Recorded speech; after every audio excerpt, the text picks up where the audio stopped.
मैया की जय।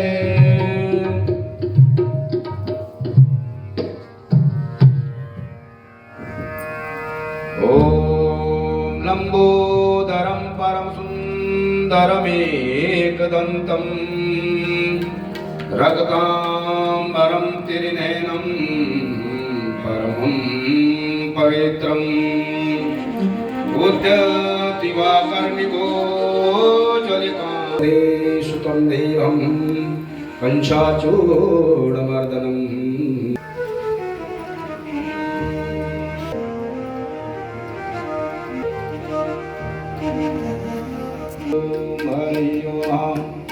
व्यासाय विष्णुरूपाय गोविंद गाइए। जो कथा आप मुझसे सुनने वाले हैं 7 दिन तक, अगर मुझसे कोई भूल हो जाए, कोई गलती हो जाए,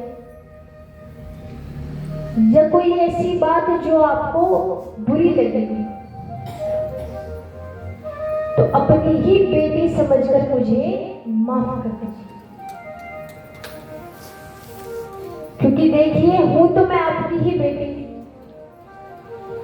हूं, मैं भी गढ़वाल से, देवभूमि उत्तराखंड से, और आज आप सभी के बीच बैठे हूं तो आप जैसी माताओं का ही आशीर्वाद है कि जो मैं यहाँ पर विराजमान हूं।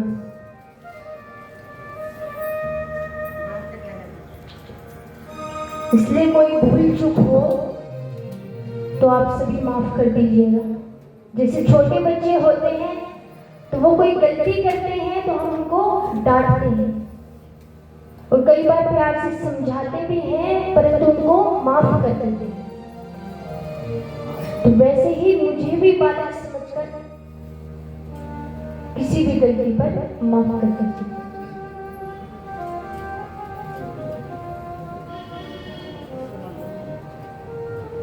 तो श्रीमद् भागवत कथा में प्रथम श्लोक में श्री वेदव्यास जी महाराज ने भगवान के स्वरूप का वर्णन किया है।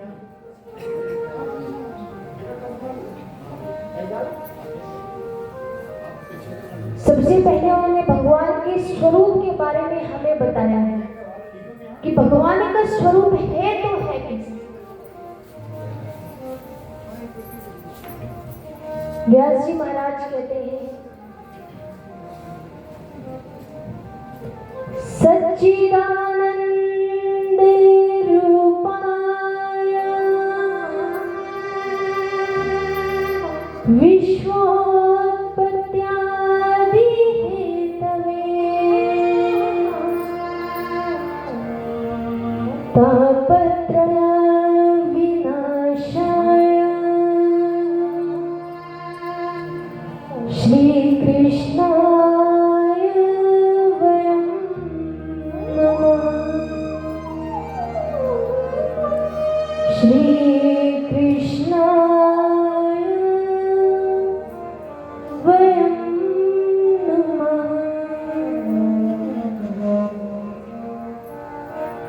कि सच्चिदानंद रूप भगवान का स्वरूप कैसा है? सच्चिदानंद स्वरूप। सच्चिदानंद माने सतघन, चित्तघन और आनंद। इन तीनों को मिलाकर भगवान के स्वरूप के बारे में बताया। सत्य माने सत्य। सत्य किसे कहते हैं? किसे कहते हैं सत्य? सत्य की भी एक परिभाषा होगी। तो क्या परिभाषा है आपके लिए? सबके लिए अपनी अपनी परिभाषा होगी। देखिए, झूठ की परिभाषा तो सबको पता होगी, क्योंकि झूठ तो परिस्थिति अनुसार बदलता रहता है। आपने किसी से एक बात सुनी, दूसरे तक वो बात पहुंची तो और बढ़ा चल गई, तीसरे तक पहुंची तो पता नहीं क्या ही बात बनकर पहुंची, और चौथे तक तो वो दूसरी ही बात पहुंच गई होगी। तो झूठ तो परिस्थिति अनुसार बदलता रहता है, पर सत्य क्या है? जो कभी ना बदले, जो स्थिर रहे, अडिग रहे, वो सत्य है।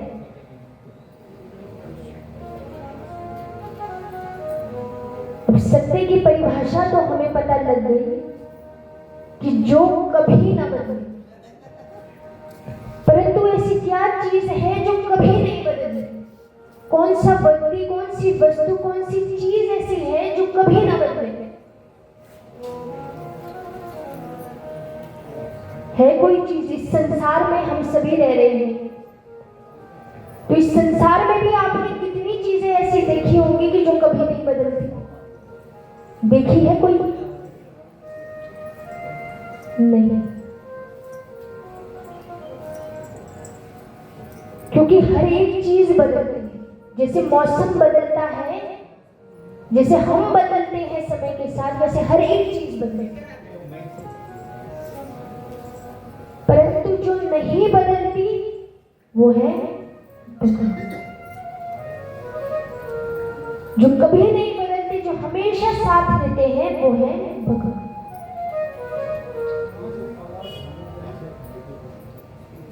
अब देखिए, हम पहले बच्चे हुआ करते थे, बच्चे से फिर हम और बड़े हुए, फिर और बड़े हुए, फिर और बड़े हुए,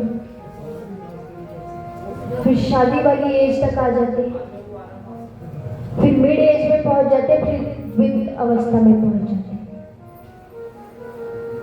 तो हम सब भी एक समय के साथ बदलते रहते हैं, हमारा शरीर भी बदलता है, पर भगवान नहीं बदलते। अब आप पूछेंगे कि कैसे नहीं बदलते? तो देखिए, जब आप और हम नहीं थे तब भी वह थे, जब आप और हम हैं तब भी वो हम सबके बीच है, और जब आप और हम नहीं रहेंगे तब भी वह होंगे। तो इस पूरी प्रक्रिया में क्या नहीं बदले? वो है भगवान। इसलिए भगवान को सत्य कहा। चित्त माने प्रकाश, सत्य, चित्त और आनंद। अब आनंद माने ऐसे नहीं कि आप बाहर घूमने चले गए, बाजार की चकाचौंध देखी, अरे उसने तो नई साड़ी डाली है, अरे मार्केट में नया सूट आया है, तो जैसे ही हमारी आंखें देखती हैं आकर्षित हो जाती हैं और उसी को आनंद समझने लगते हैं। 2 पल की खुशी मिलती है वो कि नया सूट आया, पसंद आया, हमने पाया और आनंद। बट वो एक क्षण की खुशी होती है, उसको हम आनंद नहीं कह सकते। आनंद की परिभाषा ही कुछ और है।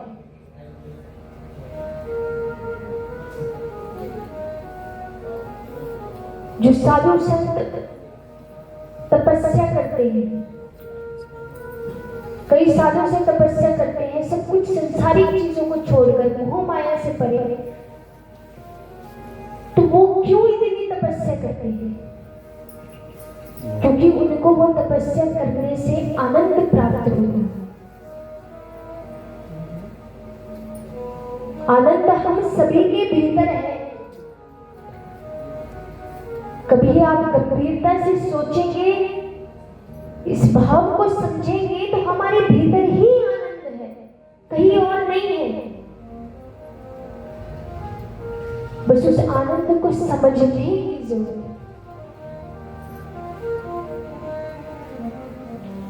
इसलिए जो साधु संत तपस्या करते हैं वो इस बात को पहचान गए हैं कि आनंद कहीं और नहीं है, हमारे भीतर ही है।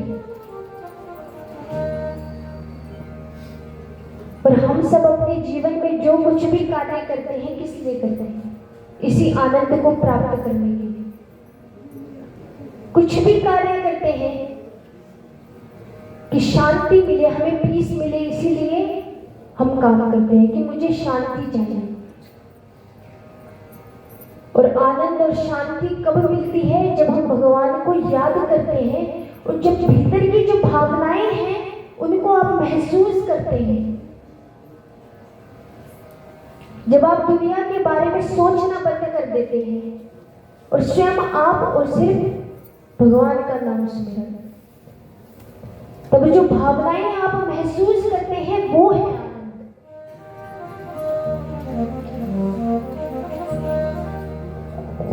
और सत्य चित्त और आनंद ऐसा स्वरूप है भगवान श्री कृष्ण का। सच्चिदानंद रूपाय ईश्वरपत्यादि हेतु तापत्रय विनाशाय, तीनों तापों के नाश करने वाले, भक्तों का कल्याण करने वाले तीन ताप कौन कौन से? दैहिक, दैविक और भौतिक। इन तीनों तापों का नाश करने वाले और हम सबका कल्याण करने वाले ऐसे भगवान श्री कृष्णाय वयम नमः, ऐसे भगवान श्री राधा और कृष्ण के चरणों को हम प्रणाम करते हैं। क्योंकि देखिए, कोई तन दुखी, कोई मन दुखी, कोई धन बिन रहत उदास, थोड़े थोड़े सब दुखी, पर सुखी कृष्ण को दास। कि हर व्यक्ति दुखी है, कोई संसार में ऐसा नहीं है कि जो दुखी ना हो। कोई छोटी सी विपत्ति को लेकर दुख हो जाता है, कोई बड़ी परेशानी को लेकर दुखी है, कोई सब कुछ है पर फिर भी वो दुखी है, फिर भी उसको आनंद नहीं है, तभी वो जगह जगह भटक रहा है। किसी संपन्न व्यक्ति से भी पूछोगे कि तो अपने जीवन में खुश है या नहीं है, तो वो फिर भी ना बोलेगा। अरे भाई, तू तो पूरा संपन्न है, सब कुछ है, पर फिर भी क्यों दुखी है? शांति उसे मिली। पर कोई व्यक्ति जो सिर्फ भगवान को याद कर रहा है, उसे आप कहोगे तो सुखी है या दुखी है? वो कहेगा, अरे मुझे दुख किस बात का? पूरा संसार चलाने वाला तो मेरे साथ है, जिसको मैं याद करता हूँ, और तुम दुख की बात करते हैं। जब तक मैं उसका नाम स्मरण करता हूँ तो दुख तो मेरे पास भी नहीं रहता, और जिस दिन मैं उसको भूल जाता हूँ तब से मेरे पास दुख आ जाता है, कोई ना कोई विपत्ति आ जाती है। और हमारे जीवन में भी हमने देखा होगा कि देखिए, कुछ चीज परमानेंट तो रहती नहीं है। आज खुशी आई है तो कल दुख भी आए। इसलिए कभी भी हमारे जीवन में खुशी आती है तो अपने दिमाग में याद रखिएगा कि दूसरे पल भी दुख आने वाला है। अभी आप खुश हैं, अगले क्षण दुख आएगा, और जैसे ही दुख आता है तो हम उदास होकर बैठ जाते। अरे क्यों नहीं उस पर विश्वास करते हैं?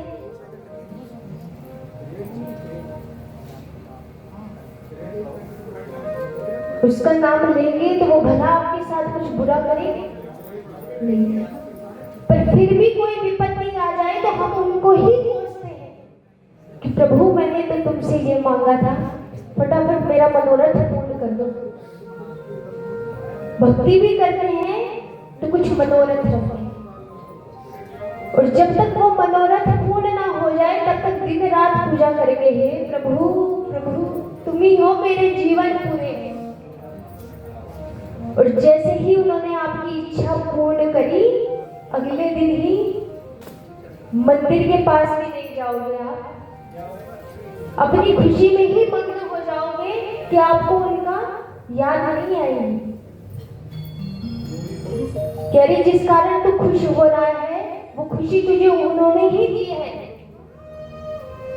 और जब आप उनको भूल जाते हो तो आप तो उनको भूल गए, पर प्रभु ने तो आपको याद कर रखा है कि ये मेरा भक्त है, वो भला आपको थोड़ी भूलेंगे।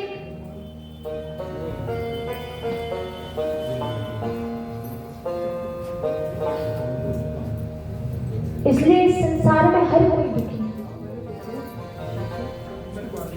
हमें यही शिकायत रहती है, परंतु इसका समाधान एक ही है कि हमें एक्सेप्ट करना आना चाहिए, स्वीकार करना आना चाहिए कि संसार का नियम है कि सुख है तो दुख भी है। बस इसको स्वीकार करो, और जिस दिन आपने स्वीकार करना शुरू कर दिया उस दिन आपको आभास नहीं होगा कि दुख आया सुख आया, आप वैसे ही रहेंगे, क्योंकि आपने उस बात को स्वीकार कर लिया है कि संसारिक नियम है, ये होगा ही होगा।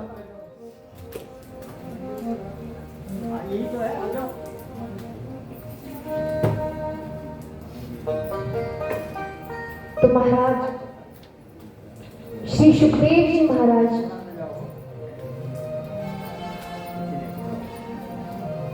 ज्ञानी परमहंस, जिनके जन्म की कथा अलग अलग शास्त्रों में अलग अलग ढंग से बताई है। तो सुखदेव जी महाराज तो परमहंस कि जो जन्म लेते ही बन की और चल दिए। ऐसे गुरु के चरणों का हमें स्मरण भी हो जाए तो हम धन्य हैं। ऐसे परमहंस सुखदेव हैं, तो इसलिए उनकी जन्म की कथा अब हम प्रारंभ करेंगे। उससे पहले अपने अपने गुरु चरणों का स्मरण करें। गुरु ब्रह्मा गुरु विष्णु गुरु देवो महेश्वरा गुरु साक्षात् परम ब्रह्मा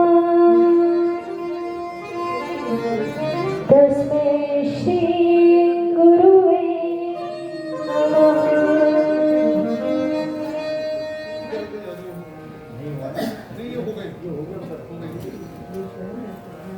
गुरु के चरणों का स्मरण सबसे जरूरी है, क्योंकि हमें भगवान से मिलाने वाले भी गुरु ही।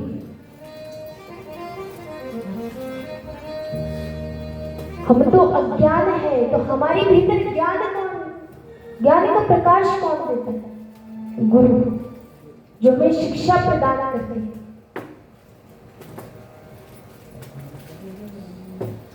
तो सुखदेव जी के अवतार की कथा अलग अलग शास्त्रों में अलग ढंग से है।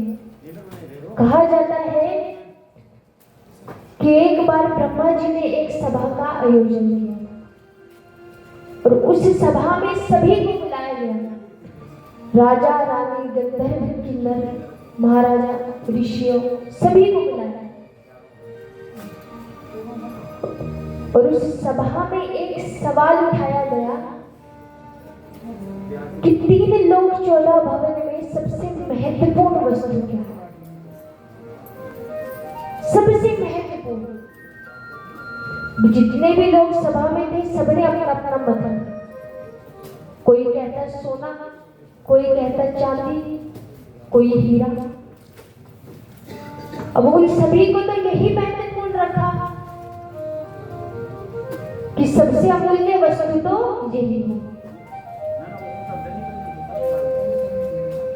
वही ऋषिगण बैठे हुए थे, उन्होंने कहा कि इनमें से कोई भी महत्वपूर्ण वस्तु नहीं है। तो फिर महाराज आप ही बता दीजिए कि क्या है ऐसी वस्तु जो सबसे महत्वपूर्ण है? कहते प्रेम, निस्वार्थ प्रेम है जो सबसे महत्वपूर्ण है। निस्वार्थ प्रेम हर किसी के पास नहीं होता। हम कहते तो हैं कि हमारे पास प्रेम है, परंतु वो निस्वार्थ नहीं है।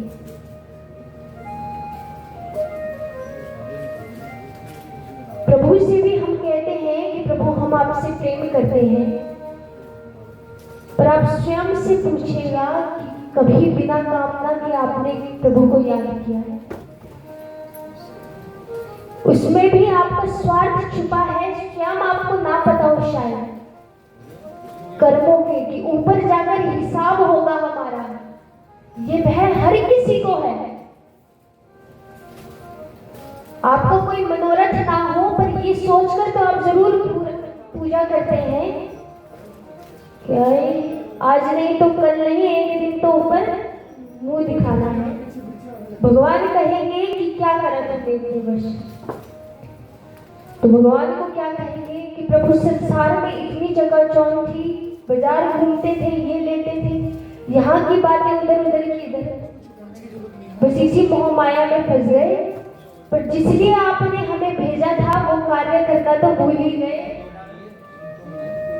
आपने हमें नाम जप करने के लिए भेजा था, परंतु वही करना भूल गए। तो भगवान भी कहेंगे अच्छा तुम मुझे याद करना भूल गए, तो तुम यहाँ पर आकर स्वर्ग चाहते हो, मेरा आश्रय चाहते हो।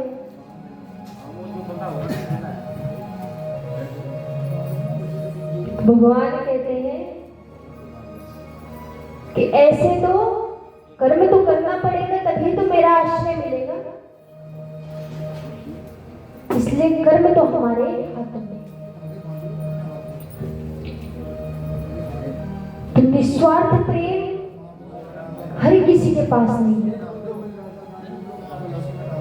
अब वहां पर सभा में सभी विराजमान थे, तो सभी ने कहा कि ब्रह्मा ब्रह्माणी के पास तो होगा। ऋषियों ने कहा कि नहीं, उनके पास नहीं। अरे ब्रह्मा जी तो अपने ही कार्य में इतने व्यस्त रहते हैं कि ब्रह्माणी को समय ही नहीं दे पाते। भला उनके बीच में कहां से होगा निस्वार्थ प्रेम? तो उस सभा में नारद जी भी महाराज भी, उन्होंने कहा मेरे प्रभु श्री नारायण भगवान और लक्ष्मी माता के पास तो निस्वार्थ प्रेम, उनके बीच में निस्वार्थ प्रेम। ऋषियों ने कहा नहीं। अरे भक्ति एक आवाज लगाते हैं कि नारायण प्रभु उनके पास चले जाते हैं, पर नारद जी महाराज तो परम भक्त है, नारायण प्रभु के तो परम भक्त है, तो कहते नहीं निस्वार्थ प्रेम है तो मेरे प्रभु के पास ही है। परंतु जितने भी उस सभा में विराजमान थे सभी इस बात से सहमत थे, जो भी ऋषिगण बोल रहे थे। ऋषियों ने कहा किसी के पास नहीं है प्रेम, केवल निस्वार्थ प्रेम है तो पार्वती माता और शंकर भगवान, उनके पास। क्योंकि एक तो वो उनके आधे अंग पर विराजमान है, और दूसरा हमेशा शिव जी हमेशा पार्वती माता के साथ ही कैलाश पर्वत पर रहते हैं। अगर बहुत ही ज्यादा जरूरी काम हो तभी वहां से जाते हैं, नहीं तो हमेशा उनके साथ ही वहां रहते हैं, और उनके पास है निस्वार्थ प्रेम। पर अभी भी नारद जी महाराज कहते हैं कि प्रेम है तो मेरे ही प्रभु के पास है निस्वार्थ। ऋषियों ने कहा कि ऐसा नहीं है। अब जितने भी सभा में बैठे थे सभी इस बात से मान गए थे। तो नारद जी महाराज ने कहा कि अच्छा इतना ही प्रेम है शिव शंकर और पार्वती मैया में, और अगर मैं दिखा दूं तो कि प्रेम नहीं है, निस्वार्थ नहीं है, इतना प्रेम नहीं है, अगर मैं उनके बीच झगड़ा करवा दूं तो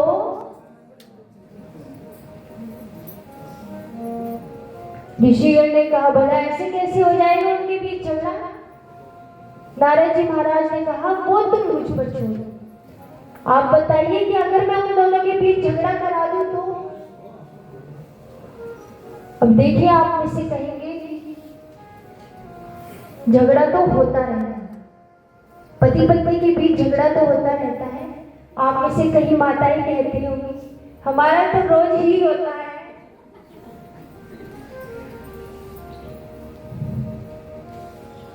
परंतु ऐसा झगड़ा तो चलता है जो दो व्यक्तियों के ही बीच में हो, पति पत्नी के बीच। परंतु कभी किसी तीसरे के कारण कि तीसरे ने कुछ बोल दिया, कुछ कर दिया, जहां पर तीसरा आ जाए उसके कारण झगड़ा हो जाए, तो इसका मतलब निस्वार्थ प्रेम कैलाश पर्वत पे पार्वती मैया के पास जाते हैं। मैया कहते हैं कि बोलिए आज आपका कैसे आना। नारद जी महाराज कहते हैं कि मैया मुझे बाबा से मिलना था, कुछ जरूरी बात थी जो मुझे उनको बताना थी। मैया कहती हैं कि आपके बाबा तो कुछ जरूरी कार्य से गए हुए हैं, आप हमें भी बता दीजिए कि क्या जरूरी बात है, जब वो आएंगे तो हम उनको बता देंगे। नारद जी महाराज कहते कि नहीं, कुछ व्यक्तिगत बात थी। पार्वती माता कहती व्यक्तिगत? अरे तुम्हारे बाबा और मेरे बीच में कोई व्यक्तिगत बात नहीं रहती, सारी बातें बताते हैं वो मुझे। नारद जी महाराज कहते हैं अरे भैया ऐसा नहीं है, अब पति कुछ तो कुछ बात छुपाते ही हैं अपनी पत्नी से। देखिए मैं आपकी बात नहीं कर रही हूं, मैं तो शिव शंकर और पार्वती मैया के बारे में कह रही हूँ। कुछ माताएं देख रही हो हमारी बात तो नहीं चल रही। मुझे राधे राधे प्रेम से बोल। आज तक तो तुम्हारे बाबा ने इस बारे में कोई बात करी ही नहीं मुझसे।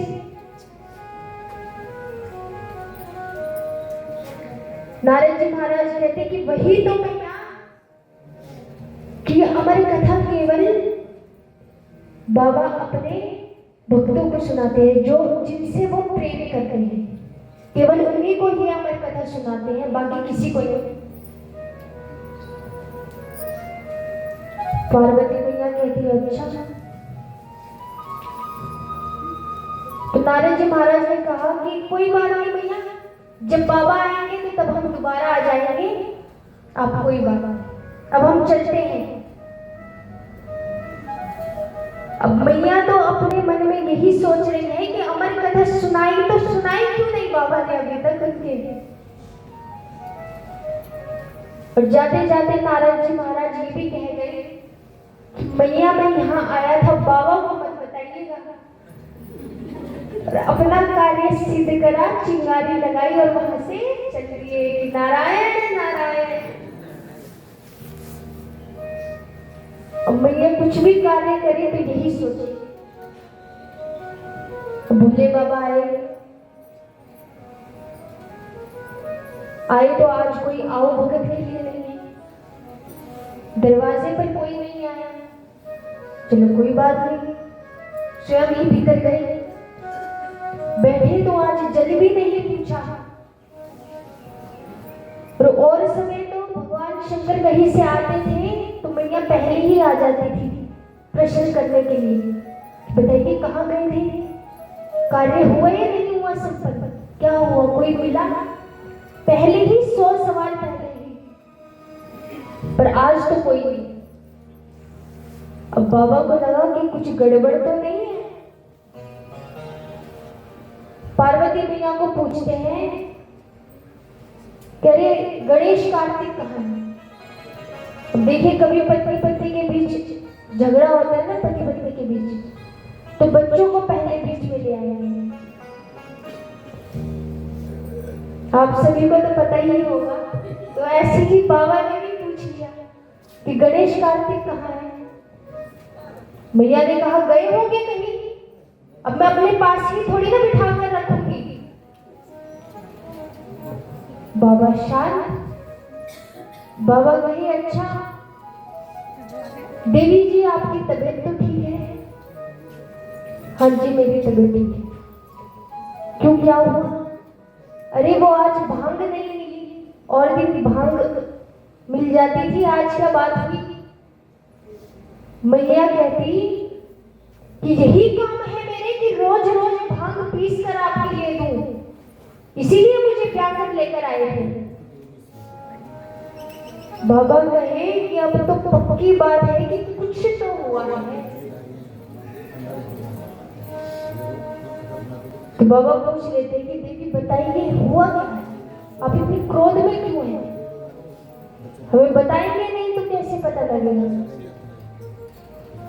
मैया कहती है कि अच्छा आप मुझे बताएं कि आप मुझसे प्रेम करते हैं कि नहीं।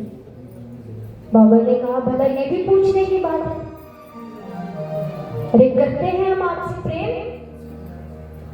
मैया कहती तो फिर ये अमर कथा अभी तक क्यों नहीं सुनाई। अब जैसे ही बाबा ने ये अमर कथा सुनी, भगवान शंकर तो चुप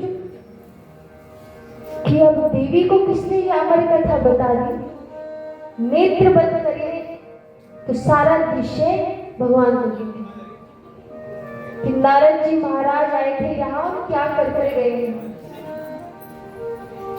अरे इनका तो यही काम है, नारायण नारायण कहकर चलते हैं और झगड़ा करा जाते हैं। पर खैर जो भी हुआ, माता को कहते हैं कि अभी तक नहीं सुनाई तो अब सुनाना।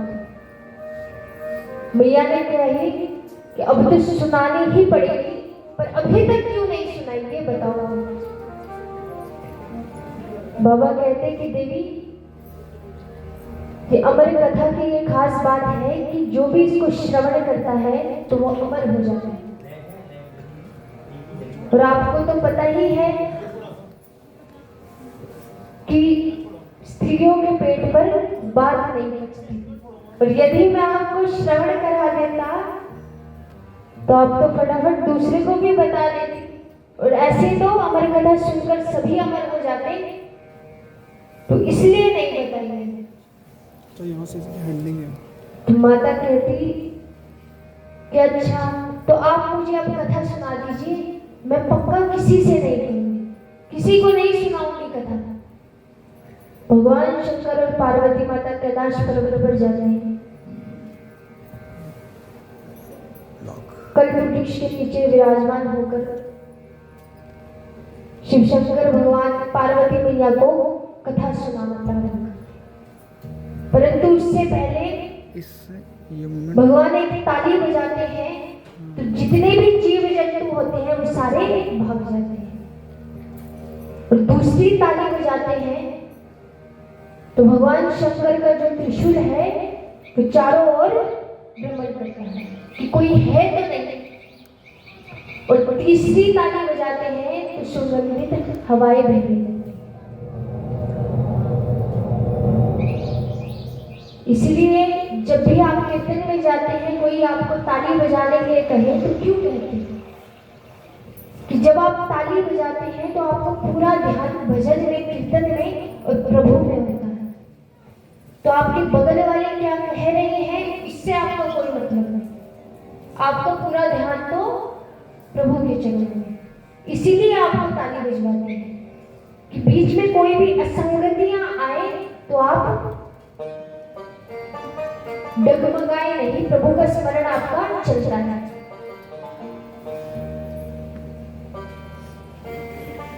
भगवान शंकर कहते हैं कि देवी इस कथा का एक नियम है कि जब भी ये कथा श्रवण करते हैं कोई तो निद्रा देवी परीक्षा लेने के लिए वो परीक्षा लेती हैं, इसलिए आप निद्रा देवी की गोद में ना चले जाएं तो आप मुझे स्वामी बोलते रहिए, ताकि मुझे पता लगा रहे कि आप अभी निद्रा देवी की गोद में नहीं है। देवी ने कहा ठीक, और वही एक वृक्ष पे एक तोते का अंडा रखा हुआ था, और जैसे ही भगवान ने ये सब देवी को बताया कथा प्रारंभ करते ही, तो इतने में वो जो अंडा था वो फूट जाता है और उससे शुक बालक निकल रहा है। अब उस वृक्ष पे वो शुक बालक बैठा हुआ है, भगवान शंकर को नहीं पता था, उन्होंने तो देवी को नियम बता दिए और अब कथा प्रारंभ करने लगे। भगवान शंकर कथा बोल रहे हैं, देवी सुन रही है।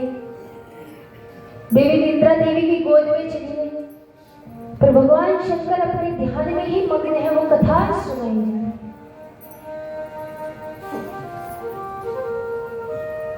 अब आप कहेंगे कि भगवान ने तो हम स्वामी करने के लिए भी कहा, तो वो जो शूक बालक है जिसका उसी समय जन्म हुआ, वो हम स्वामी कर रहा है। क्योंकि देखिए तोते की एक प्रवृत्ति होती है कि जो वो सुनता है वही वो दोहराता है। अब उसने हम स्वामी सुना तो वो दोहराता चला। अब देवी तो सो गई और वो हम स्वामी करता है। भगवान शंकर कथा सुना रहे हैं और वो कथा में इतने मग्न हैं कि उनको नहीं पता लग रहा कि ये आवाज देवी की नहीं, उस शुक बालक बोल रहा है। उनको केवल हम स्वामी सुनाई दे रहा है बस। तभी भगवान किसी प्रसंगवश अपने नेत्र खोलते हैं।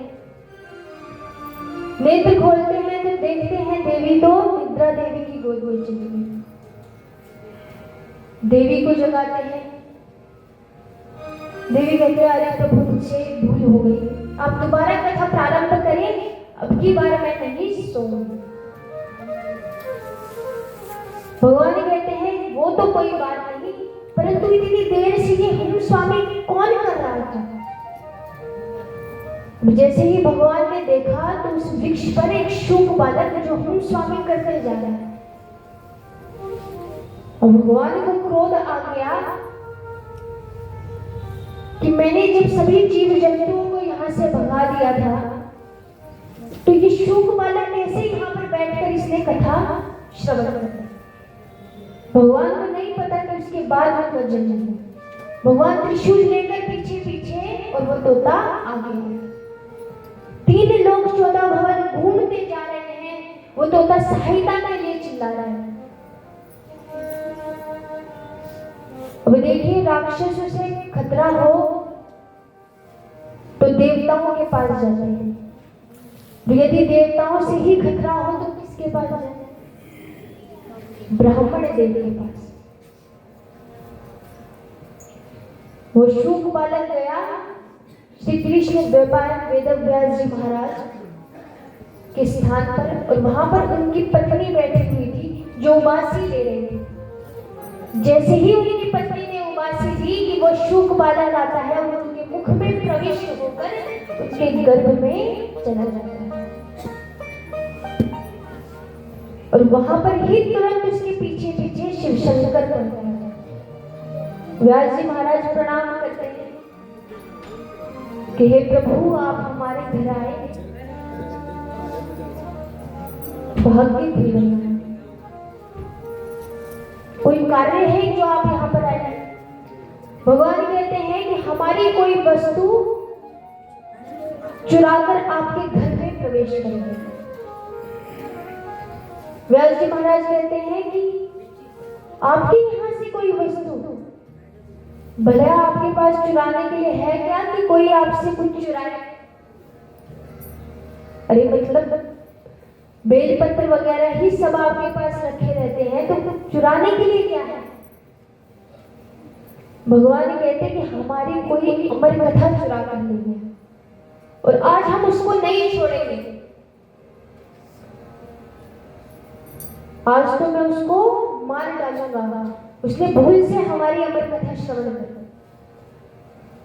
व्यास जी महाराज कहते हैं, अरे प्रभु आपका नाम ऐसे ही भोले भंडारी नहीं, अरे आप कितने भोले हैं।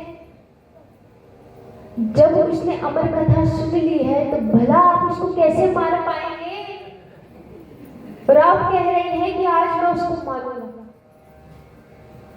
भगवान कहते हैं कि चलिए मार नहीं सकते तो मैं उसको बंदी बनाकर लेकर जाऊंगा, पर उसको सजा अवश्य मिलेगी। व्यास जी महाराज कहते हैं कि धन्य है लोग इतने वर्ष तपस्या करते हैं कि आपके दर्शन हो जाए और आप स्वयं उसको बंदी बनाकर लेकर जाए, तो इससे बड़ी खुशी की बात क्या हो सकती है। उसके तो भाग्य ही उदय हो गए कि जो दर दर भटक कर और आखिर में आपके पास पहुंचता है, वो तुरंत ही जन्म लेते ही आपके पास आता है। अब वो शुभ बालक गर्भ में ही है, वो बाहर ही नहीं आ रहा। व्यास जी महाराज कहते हैं कि मैं 1 साल की समाधि लेकर बैठ रहा हूं और ठीक 1 साल बाद मेरे नेत्र खुलेंगे। तो जैसे ही इसका जन्म हो, थोड़ा सा समय आप भी बिता लीजिएगा और उसके बाद मैं इसको बंदी बनाकर ले जाऊंगा। अब ये सब बातें वो शुक बालक गर्भ में बैठा हुआ सुन रहा। जैसे ही उसने सुना कि शिव शंकर 1 साल की समाधि ले रहे हैं, तो वो गर्भ में ही बैठकर बोलता है कि प्रभु आप क्या 1 साल की समाधि ले रहे हैं, मैं ही स्वयं 12 साल की समाधि लेकर बैठा। 12 साल तक वो गर्भ में ही समाधि ली। 1 साल बाद जैसे ही शिव शंकर के नेत्र खोलते हैं, व्यास जी महाराज कहते हैं कि अभी तक तो ये बाहर ही नहीं आया, आने को ही तैयार नहीं है। व्यास जी महाराज कहते हैं कि कहीं प्रभु या आपके डर के मारे बाहर ना आ रहा है, तो कृपा करके आप इसको क्षमा कर दें, नहीं तो ये ऐसे ही गर्भ से बाहर नहीं आएगा और मेरी पत्नी को पीड़ा होगी। भगवान शंकर उनको क्षमा करते हैं और वहां से चले जाते। परंतु अभी भी वो शुक बालक गर्भ से नहीं आ रहा। व्यास जी की पत्नी को पीड़ा हुई, असह्य पीड़ा। तो विष्णु भगवान आते हैं और शुक बालक को कहते हैं कि अरे तुम बाहर तो आओ, ये संसार बड़ा ही सुंदर है, तुम एक बार बाहर आओगे, संसार को देखोगे तो तुम्हें बड़ी खुशी होगी, तुम आओ तो सही बात। वो शुक बालक भीतर ही बैठा है, कहते ये संसार अपने मोह में फंसा लेता है, माया में फंसा लेता है। ये इतना सुंदर दिखने में है कि मैं अगर इसके मोह में फंस गया तो कभी मैं भगवान के चरणों का स्मरण करना ना भूलूं। और यही तो मैं नहीं चाहता हूं, मैं केवल भगवान का ही ध्यान करना चाहता हूं। इसलिए पहले आप ही अपनी माया रोकिए और तभी मैं बाहर आऊंगा। भगवान कहेंगे ऐसा तो नहीं हो सकता, हम अपनी माया को नहीं रोकेंगे। शुक बालक भी फिर रहने दीजिए, हम भी अंदर ही विराजमान हैं। व्यास जी महाराज की मेरी पत्नी को बड़ी पीड़ा हो रही है, कृपा करके प्रभु करिए कुछ। तो विष्णु भगवान कहते हैं कि एक क्षण के लिए हम अपनी माया को रोकें। और तब वो शुक बालक पूरी तैयारी कर लेता है और प्रभु को कहता है कि अब आप एक क्षण के लिए अपनी माया को रोक लीजिए।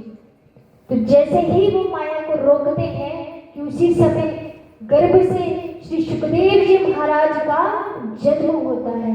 बोलिए श्री सुखदेव जी महाराज की जय। परमहंस श्री सुखदेव जी महाराज जन्म लेते ही 16 वर्ष की आयु में वो सीधा वन की ओर चल दिए।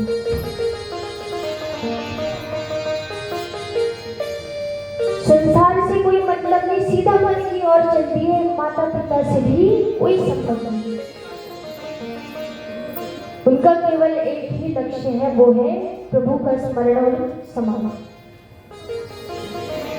ऐसे परमहंस श्री सुखदेव जी महाराज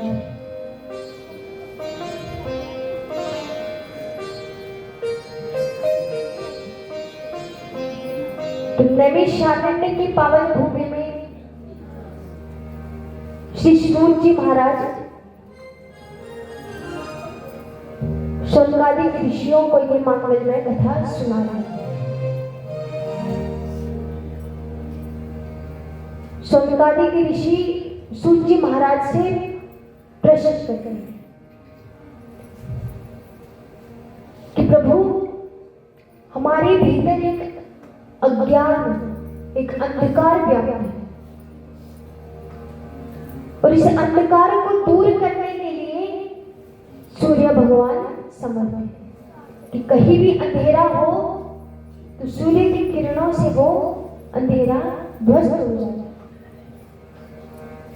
पर जो ये हमारे भीतर ये जो अंधकार है, अज्ञान का अंधकार है, इसको कैसे हम नष्ट करें, कैसे हम इसको ध्वस्त करें? और आप तो ज्ञान के भंडार हैं, करोड़ों सूर्यों के समान ज्ञान है आपके भीतर। और अगर इसमें से एक प्रकाश, एक किरण भी आप हमारे हृदय में डाल देंगे तो हमारे भाग्य उदय हो जाए। शौनकादिक ऋषि सूत जी महाराज से ये प्रार्थना कर ही रहे हैं कि हमारे भीतर कितना अज्ञान है, कितना अंधकार है। अज्ञान ध्वंत विध्वंस कोटि सूर्य समप्रभा सूताख्यायी कथा सारम मंगल रसायन। कि जो भक्ति और ज्ञान और वैराग्य बढ़ जाए तो जो भक्ति लोग हैं वो क्या कार्य करते हैं? कृपा करके हमें भी बतलाएं, क्योंकि किसी को चिंतामणि मिल जाए तो वह चिंतन करने से वो वस्तु प्रदान कर देती। किसी को कल्प वृक्ष मिल जाए तो उस वृक्ष के नीचे वस्तु की कल्पना करने से ही वो वस्तु प्रदान कर देती। और यदि हमें भगवान प्राप्ति करनी हो, भगवत प्राप्ति करनी हो, तो ये समर्थित चिंतामणि और कल्प वृक्ष में भी नहीं है कि जो हमें भगवत प्राप्ति करा दे। इतना सामर्थ्य नहीं है। ये सामर्थ्य तो केवल गुरुजन जो हमें भव से पार कर सकते। यहाँ तक कि दुर्लभ वैकुंठ तक गुरु की कृपा से प्राप्त हो सकता है।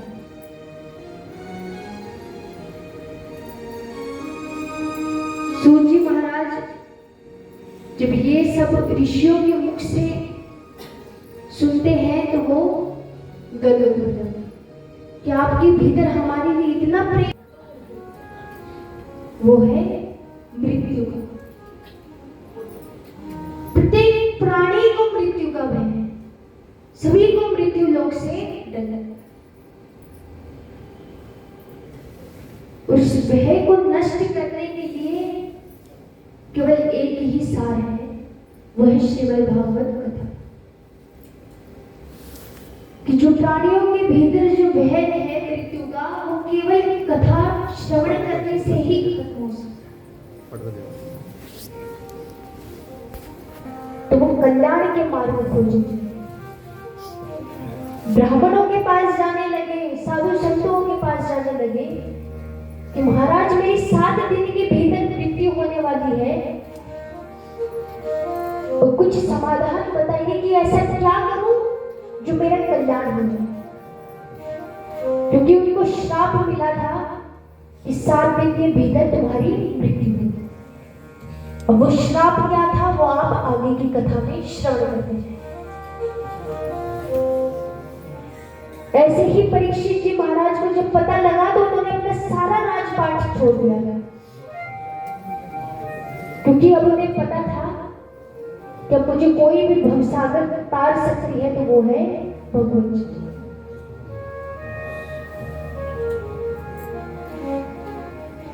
भगवान का नाम याद कर रहे थे तो उनसे भी यही कामना कर रहे हैं कि प्रभु कि मुझे बता दो कि क्या करूं, आपके चरणों का आश्रय मिले तो कैसे मिले, मुझे कृपा करके मुझे बता दो।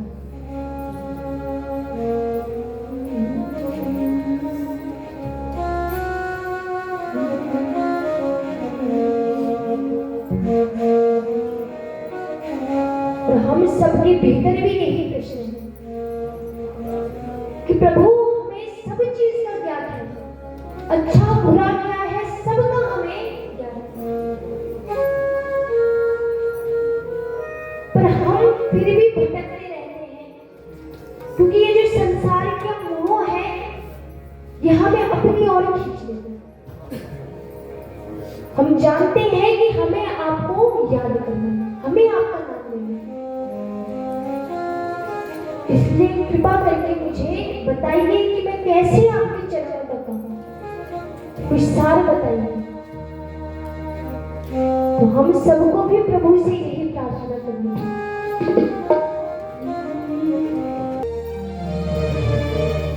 परीक्षित जी पूछे जा रहे हैं कि प्रभु बताइए, कुछ तो मार्ग बताइए क्योंकि अब मेरे पास कुछ नहीं है, अब मुझे केवल आपके चरणों का आश्रय दे।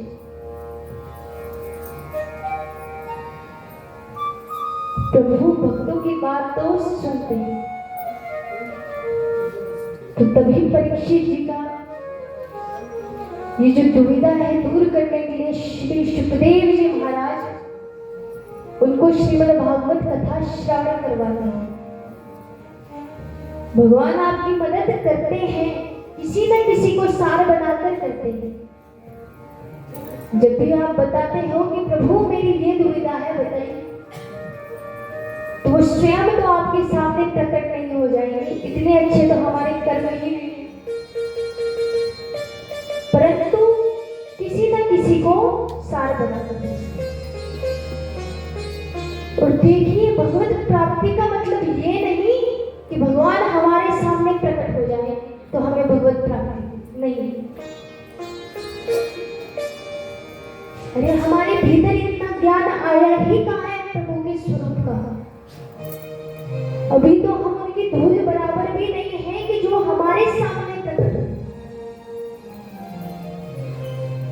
पर फिर कैसे हम कहते हैं कि हम उनके भक्त हैं और हमें भगवत प्राप्ति चाहिए,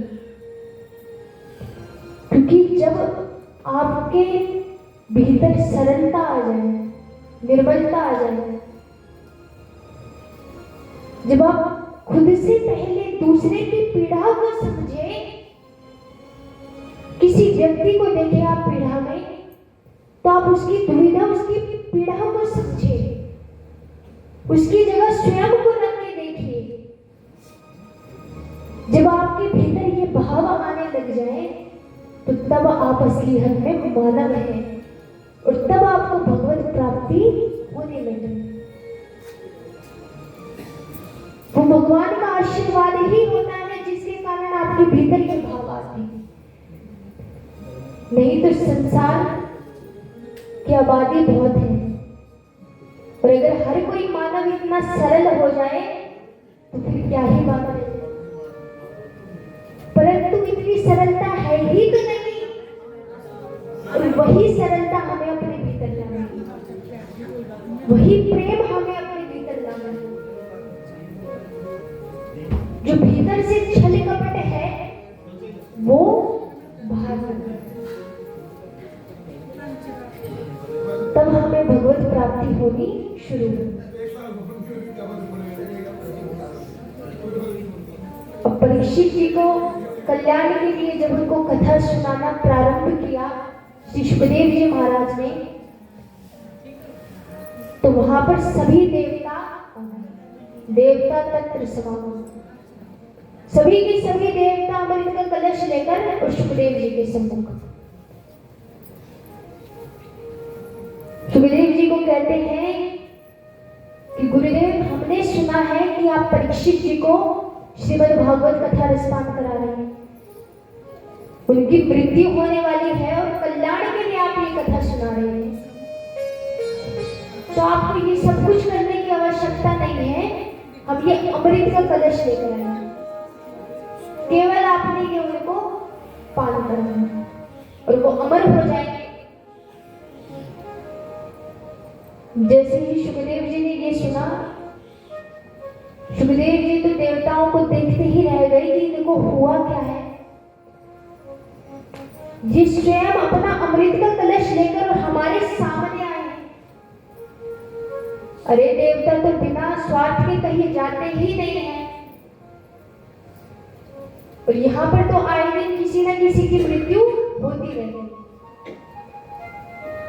पर ये अब की बार अमृत कलश लेकर क्यों आए? अब यही बात सुखदेव जी सोच ही रहे थे कि इतने में देवताओं ने कह दिया कि गुरुदेव ये अमृत का कलश ले तो लीजिए आप, पर बदले में एक काम है। बदले में हमें ये जो कथा आप इनको सुना रहे हैं वो श्रवण हमें करा दीजिए, और ये अमृत का कलश आप रख लीजिए। सुखदेव जी ने सुना तो सुखदेव जी तो जोर जोर से हंसने लगे। अरे देवताओं, मुझे तो पहले ही पता था कि कुछ तो स्वार्थ होगा तुम्हारा, नहीं तो बिना स्वार्थ के तुम आने वाले हो। तुम तो दधीची बाबा के यहाँ गए दंडवत प्रणाम करने, तो उनसे भी हड़िया मांग लेते। अरे जिसके लिए तुमने इतनी लड़ाई करी, इतना संग्राम छिड़ा, और तब तुम्हें ये अमृत प्राप्त हुआ, वो अमृत तुम हमें दे रहे हो। सुखदेव जी महाराज ने फिर देवताओं पर क्रोध करना शुरू किया। क्या रे ठगियों, तुम ये अमृत का कलश लेकर आए तो आए, पर तुम बदले में मुझे ये कह रहे हो कि कथा श्रवण करो। अरे तुम श्रोता बनकर आते और तुम यहाँ पर बैठकर श्रोता बनकर सरलता से मुझसे कहते कि हमें भी कथा श्रवण करनी है, तो अवश्य तुम्हें श्रवण कराता। पर तुम तो यहाँ पर श्रोता बनकर नहीं, सौदागर बनकर आए हो। तुम ये अपने अमृत का मूल्य मेरी श्रीमद् भागवत कथा से लगा रहे हो। कहाँ ये तुम्हारे कांच के समान अमृत, और कहाँ मेरी करोड़ों मणियों के समान ये श्रीमद् भागवत कथा। इनका कोई आपस में मेल ही नहीं है।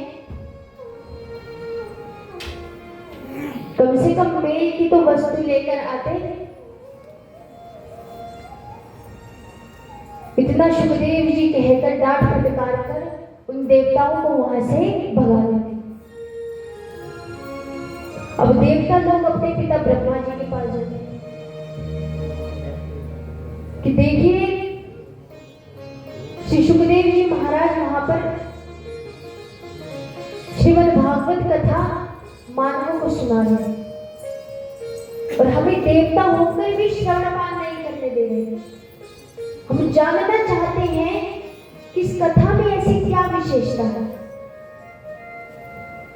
ब्रह्मा जी कहते हैं कि जरा रुकिए, पहले तुम ये देखो ये कथा रसपान करने से परीक्षित जी का क्या परिणाम होता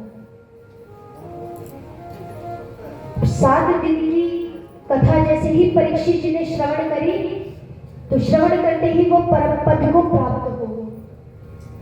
और जैसे ही ये ऊपर से ब्रह्मा जी ने और देवताओं ने देखा, तो वो देखकर आश्चर्यचकित हो गए कि इतनी शक्ति श्रीमद् भागवत कथा में है।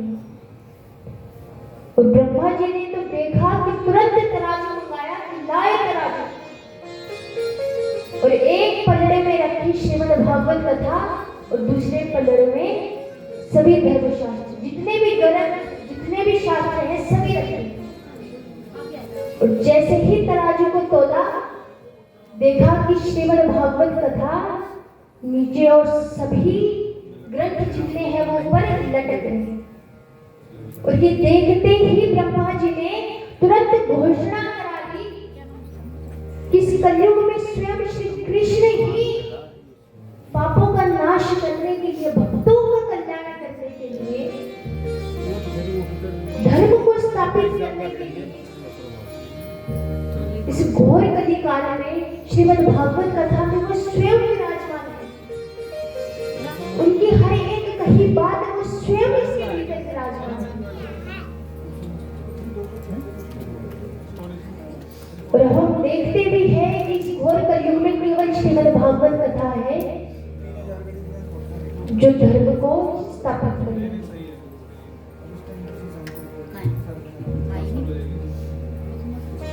तो सुनकालिक ऋषियों ने ये सुना कि आपने मुझे महत्व तो बता दिया भागवत कथा कि भागवत कथा में इतनी शक्ति है कि जिसकी मृत्यु होने वाली है उसको भी पाप दे। परीक्षित जी को श्राप मिला तो श्राप मिलने के बावजूद भी वो तर गए। परंतु हम ये जानना चाहते हैं कि ये कथा 7 दिन की ही क्यों होती है? कृपा करके हमें ये भी बताएं। सूत जी महाराज कहते हैं कि ये परंपरा सनक, सनंदन, सनातन और सनत है। इन 4 ऋषियों ने ये परंपरा प्रारंभ की। अब देखिए 7 दिन में ही हमारी मृत्यु भी होती है और इन्हीं 7 दिनों में से एक दिन में हमारी जन्म भी इन्हीं में से होता है और मृत्यु भी इन्हीं दिनों में। अब हमें थोड़ी ना पता कि किस बार को हमारी मृत्यु हो जाए। इसीलिए किसी भी दिन मृत्यु हो तो कल्याण के लिए 7 दिन ही कथा श्रवण कराई जाती है। और ये परंपरा जब सनकादिक ऋषियों ने नारद जी महाराज को श्रवण कराई थी तब से ये प्रारंभ हुआ।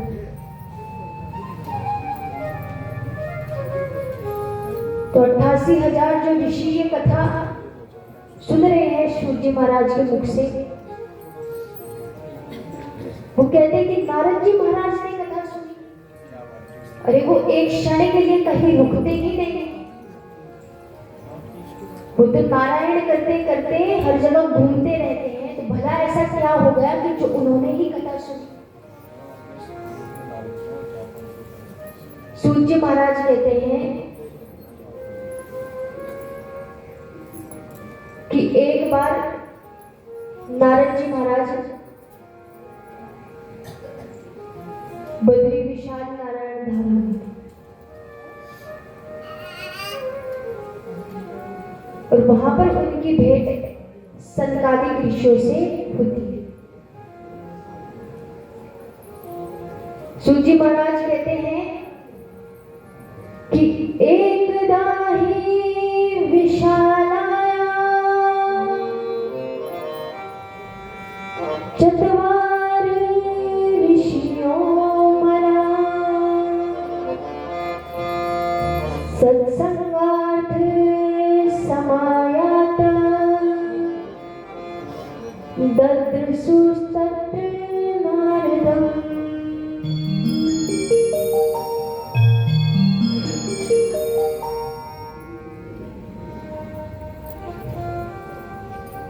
कि एक बार जब नारद जी महाराज बद्री केदारनाथ धाम जब गए तो उनकी भेंट सनकादिक ऋषियों से। सनकादिक ऋषि सत्संग की इच्छा से विचरण कर रहे थे। तभी वो देखते हैं कि नारद जी महाराज आए हुए हैं। जब वो दूर से देखते हैं कि अरे महाराज ये यहाँ पर क्या कर रहे हैं, तो वो बड़े प्रसन्न होते हैं कि आज तो इनसे हमारी भेंट हुई। पर जैसे ही वो समीप आते हैं तो उनको नारद जी महाराज का चिंतित मुख नजर आता है। नारद जी महाराज से वो पूछते हैं कि महाराज आप यहाँ पर और आपका मुख इतना चिंतित क्यों नजर आ रहा है? कथम ब्राह्मण दीन मुख कुतिश्चिंता तुरो भवान त्वरितं गम्यते कुत्र कुतश्च गमयति।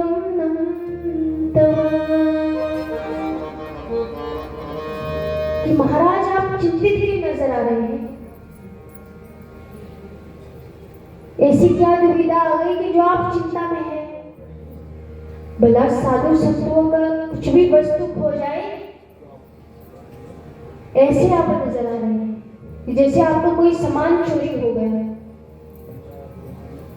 परंतु साधु संतों का क्या सामान, उनका तो एक ही धन है और वो है कृष्ण नाम।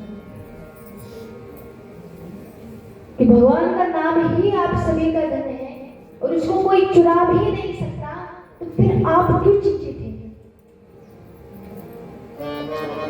नारद जी महाराज कहते हैं कि ऋषियों, मैं एक बार संसार में सत्संग की इच्छा से गया था, आनंद ढूंढने के लिए कि कहीं भक्ति स्थान है, कहीं भक्ति पूर्वक भक्त है, तो कहीं ना कहीं तो मुझे आनंद प्राप्त होगा जब मैं भगवान का नाम सुमिरन सुनूं। तो मैंने देखा कि एक युवती खिन्न भिन्न होकर रो रही है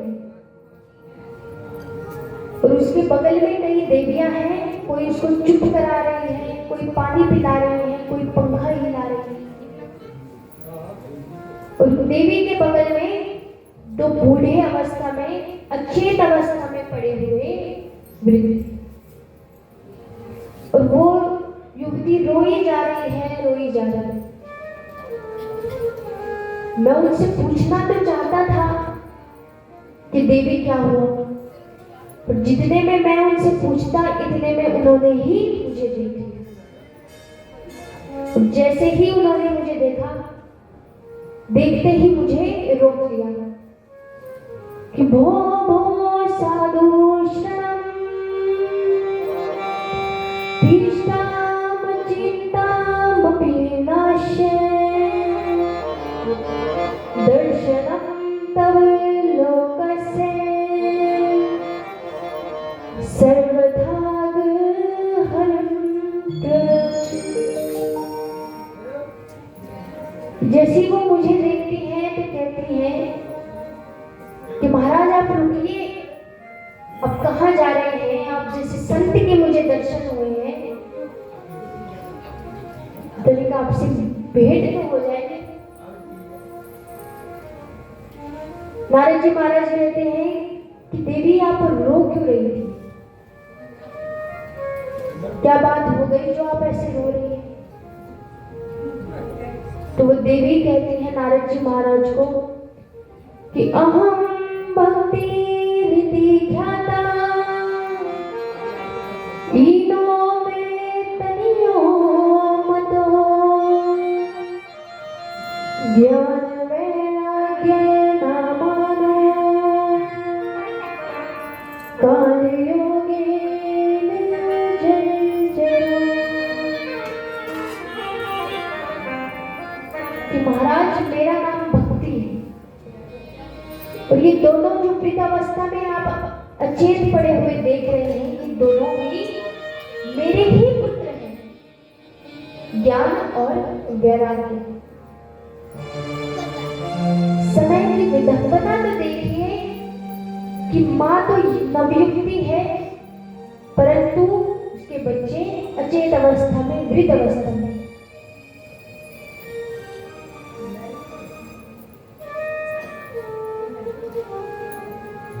देवी कहती है कि मैं आपको पूरा परिचय अपना बताती हूँ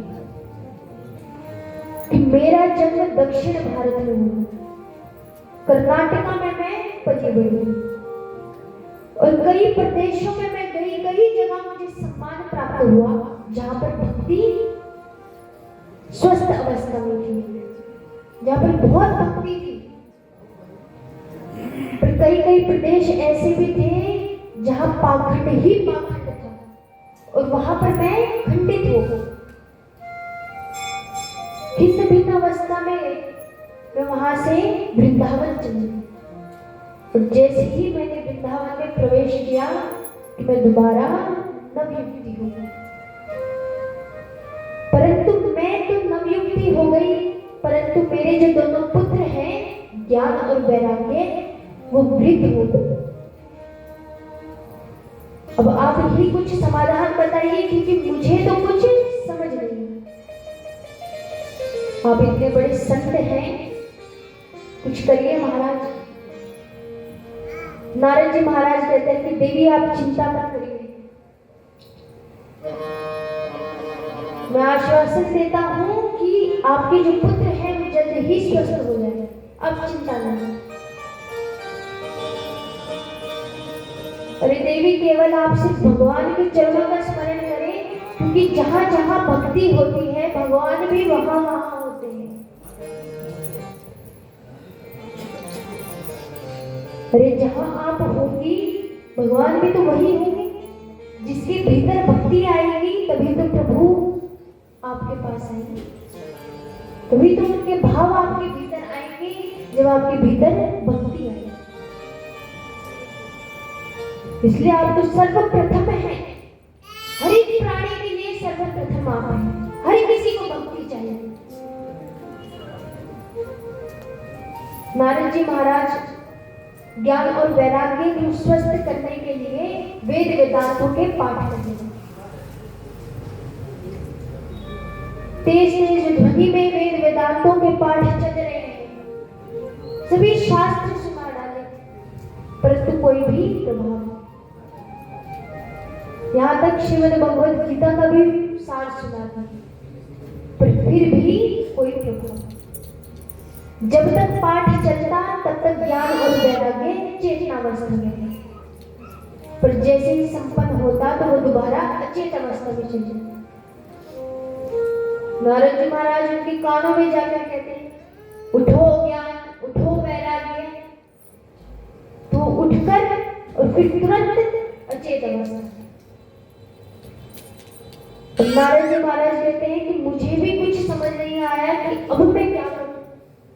मैंने जब सभी वेद वेदांतों के पाठ कर दिए, भगवान का नाम का स्मरण कर दिया, तो फिर अब ऐसा क्या रह गया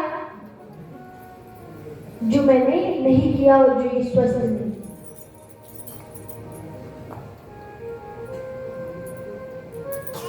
तभी नारद जी महाराज कहते हैं कि मैं जब इस दुविधा में था तभी मैं यहाँ पर बद्री केदारनाथ धाम भगवान के आश्रय में आ गए कि प्रभु अब आप ही समाधान दें। और उन्होंने मेरी सुन ली कि मेरी भेंट आपसे हो गई, आप संतानी ऋषियों से मेरी भेंट हो गई। अब आप मुझे समाधान बताएं। तो सनक सनंदन सनातन और सनातन जो संतानी ऋषि हैं वो कहते हैं कि नारद जी महाराज आप चिंता मत कीजिए, समाधान हमारे पास।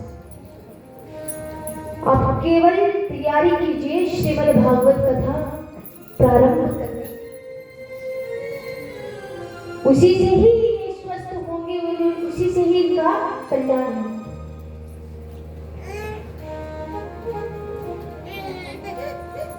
अब नारद जी महाराज ने कहा कि अब जब आपने समाधान भी बता दिया है तो आप ही ये कथा क्यों नहीं व्यासपीठ पर क्यों नहीं विराजमान हो जाए। अगर आपके मुख से मैं हम सुन लेंगे तो हमारे भी भाग्य उदय होंगे कि आप जैसो संतों से हमने ये कथा श्रवण। नारद जी महाराज तैयारी करते हैं कि गंगा के तट पावन पुलीन पर आनंद नाम का तट, उस तट पर जाते हैं संतानी ऋषि नारद जी महाराज। नारद जी गंगा के वहां पर जो रेती है उसको इकट्ठा करते हैं और इकट्ठा कर एक छोटा सा मंच बना देते हैं, व्यासपीठ बना देते हैं और संतानी ऋषि उसमें विराजमान होते हैं। और जैसे ही सभी को पता लगता है कि श्रीमद् भागवत कथा का आयोजन हुआ है, वहां पर संत लोग आए हैं, तो सभी लोग फटाफट गंगा के तट पर आ गए और श्रवण करने के लिए वहां पर विराजमान हुए। और जितने में ऋषिदेव प्रारंभ ही करते कि देखते देखते वो गंगा का तट पूरा ही भर गया।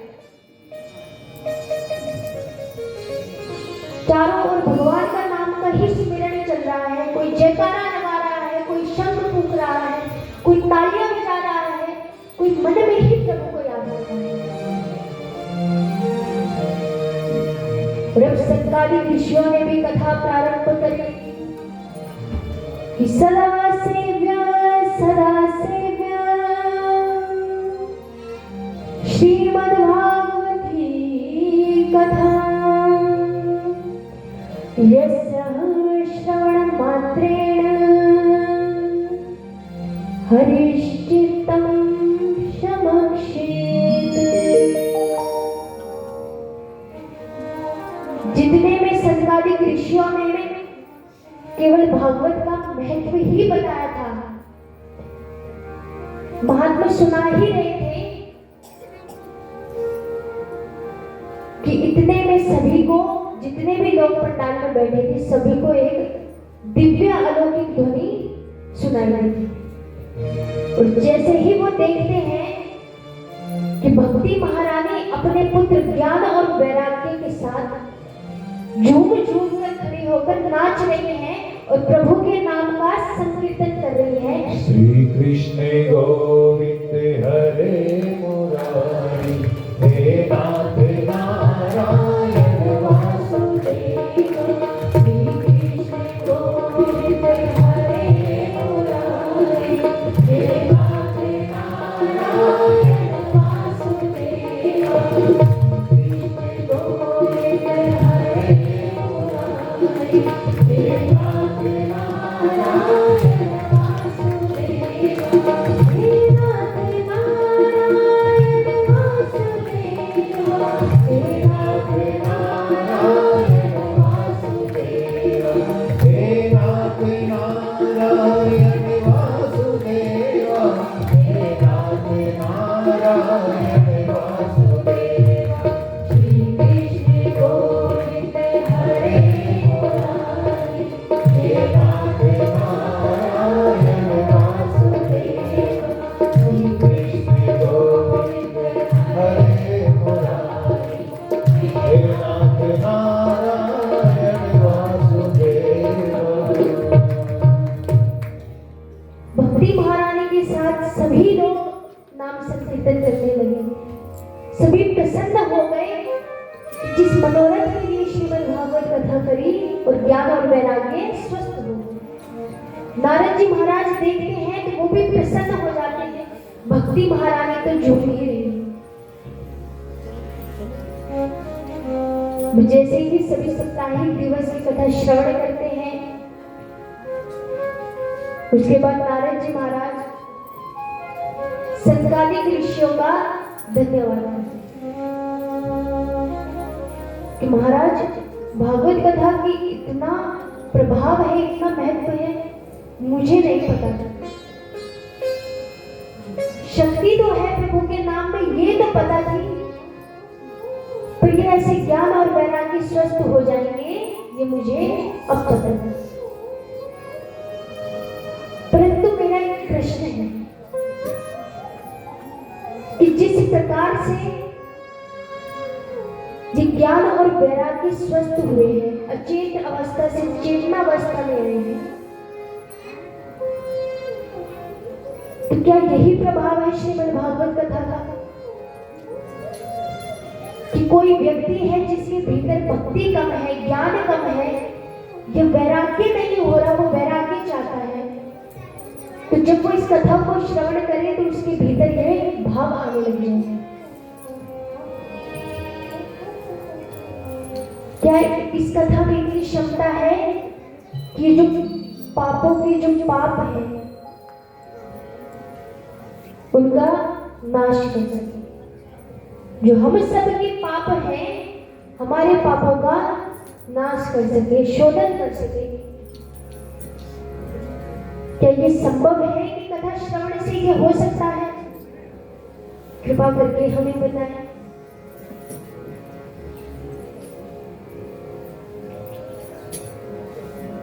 तो सत्कालिक ऋषि कहते हैं कि नारद जी महाराज इस कथा में कितनी शक्ति है ये आपको मैं क्या बताऊं। पापों का पाप नाश भी कर सकते हैं, जितने भी पापी हैं निराश नहीं कर सकती। हर एक चीज का समाधान है श्रीमद् भागवत। कहते हैं इसकी भी एक कहानी है, किस प्रकार से कथा श्रवण करने से पापों का नाश हुआ है, शोधन हुआ है, इसकी भी एक कथा है। तो देखिए आज की कथा में तो हम भागवत का महत्व जान रहे हैं कि श्रीमद् भागवत कथा आप आज से प्रारंभ हुआ है और 7 दिन तक आप सुनने वाले हैं।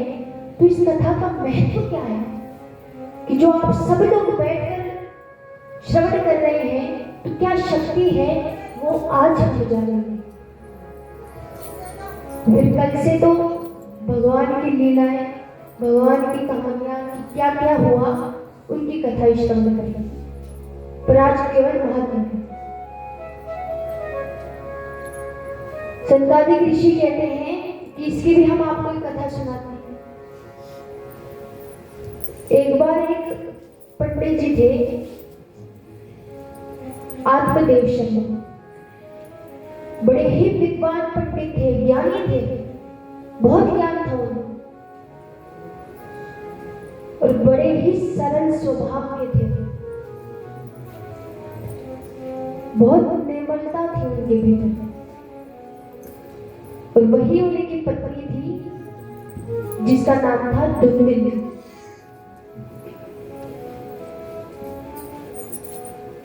अब जितने सरल स्वभाव के पंडित जी थे, उसके विपरीत स्वभाव उसकी पत्नी का था। उतनी ही झगड़ालू थी। जब तक पड़ोसियों में झगड़ा न करा दे तो तब तक मन को शांति न मिले, या फिर किसी से कुछ झगड़ा कर लेती या कि निकाह करा देती। जब तक कोई ऐसा कार्य ना हो जाए तब तक तो भोजन भी नहीं बचता था उसको। कहते हैं स्वभाव में जब ये आ जाता है, आदत बन जाती है। ऐसे स्वभाव की तो उनकी पत्नी। अब पति पत्नी दोनों संपन्न थे, सब कुछ था उनके पास, पर केवल एक ही अभाव था कि उनकी कोई संतान नहीं थी। उनको एक संतान चाहिए थी। और जो पंडित जी हैं उनको तो हमेशा ये पीड़ा सताती थी कि प्रभु मेरी संतान क्यों नहीं है। हर रोज उनको ये पीड़ा सताता, पर एक दिन उनको इतनी पीड़ा हुई इस बात को महसूस करके कि वो तुरंत वन की ओर चल दिए।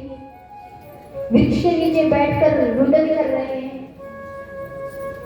रो रहे हैं, भगवान तूने दिया तो सब कुछ, पर एक संतान क्यों नहीं। वहीं से ही एक साधु जा रहे थे। संत जी ने देखा कि एक ब्राह्मण वृक्ष के नीचे बैठा रो रहा है, तो अवश्य ये प्रभु के लिए रो रहा होगा। इतना कोई रो सकता है तो भगवत प्राप्ति के लिए, भगवान के लिए ही रो रहा होगा। तो इसके समीप जाते हैं। जैसे ही ब्राह्मण देव के पास आते हैं, हे वत्स तुम रो क्यों रहे हो, बताओ। ब्राह्मण देव कहते हैं कि महात्मा क्या बताऊं मैं आपको, भगवान का दिया हुआ सब कुछ है मेरे पास, घर है, धन है, परंतु एक संतान नहीं। अब ऐसे घर का भी मैं क्या करूं कि जिस घर में मेरी एक संतान ना। अरे मेरे पितृ भी रोते होंगे कि हमें पानी देने वाला भी अब आगे कोई नहीं। जिस घर में रहता हूं वो घर भी मुझे काटने को दौड़ता है। एक बड़ा सा वृक्ष लगा रहा है, वो वृक्ष बड़ा तो हो गया परंतु आज तक उसमें एक फल भी नहीं आया। एक गैया बांधी हुई है, उसकी भी कोई संतान नहीं हुई, वो भी बांझ है। तुलसी का पौधा रखा है तो वो भी सूख जाएगा। अब बताइए, मैं रोऊं ना तो क्या करूं? संत महात्मा ये देखते हैं कि ब्राह्मण इतना रो रहा था और वो भी एक संतान के लिए। अब उनको समझाने के लिए प्रयत्न करते हैं। ब्राह्मण देव को समझाते हैं कि अरे जिस संतान का मोह छोड़ो और तुम भगवान का ध्यान करो। शायद यही तुम्हारी किस्मत में लिखा है। भगवान शायद यही चाहते होंगे, इसलिए तुम्हें संतान नहीं। तो ये जो भी तुम्हारे भीतर संतान का मोह है, ये निकालो। उनकी आज्ञा को स्वीकार करो कि नहीं दी तो नहीं दी।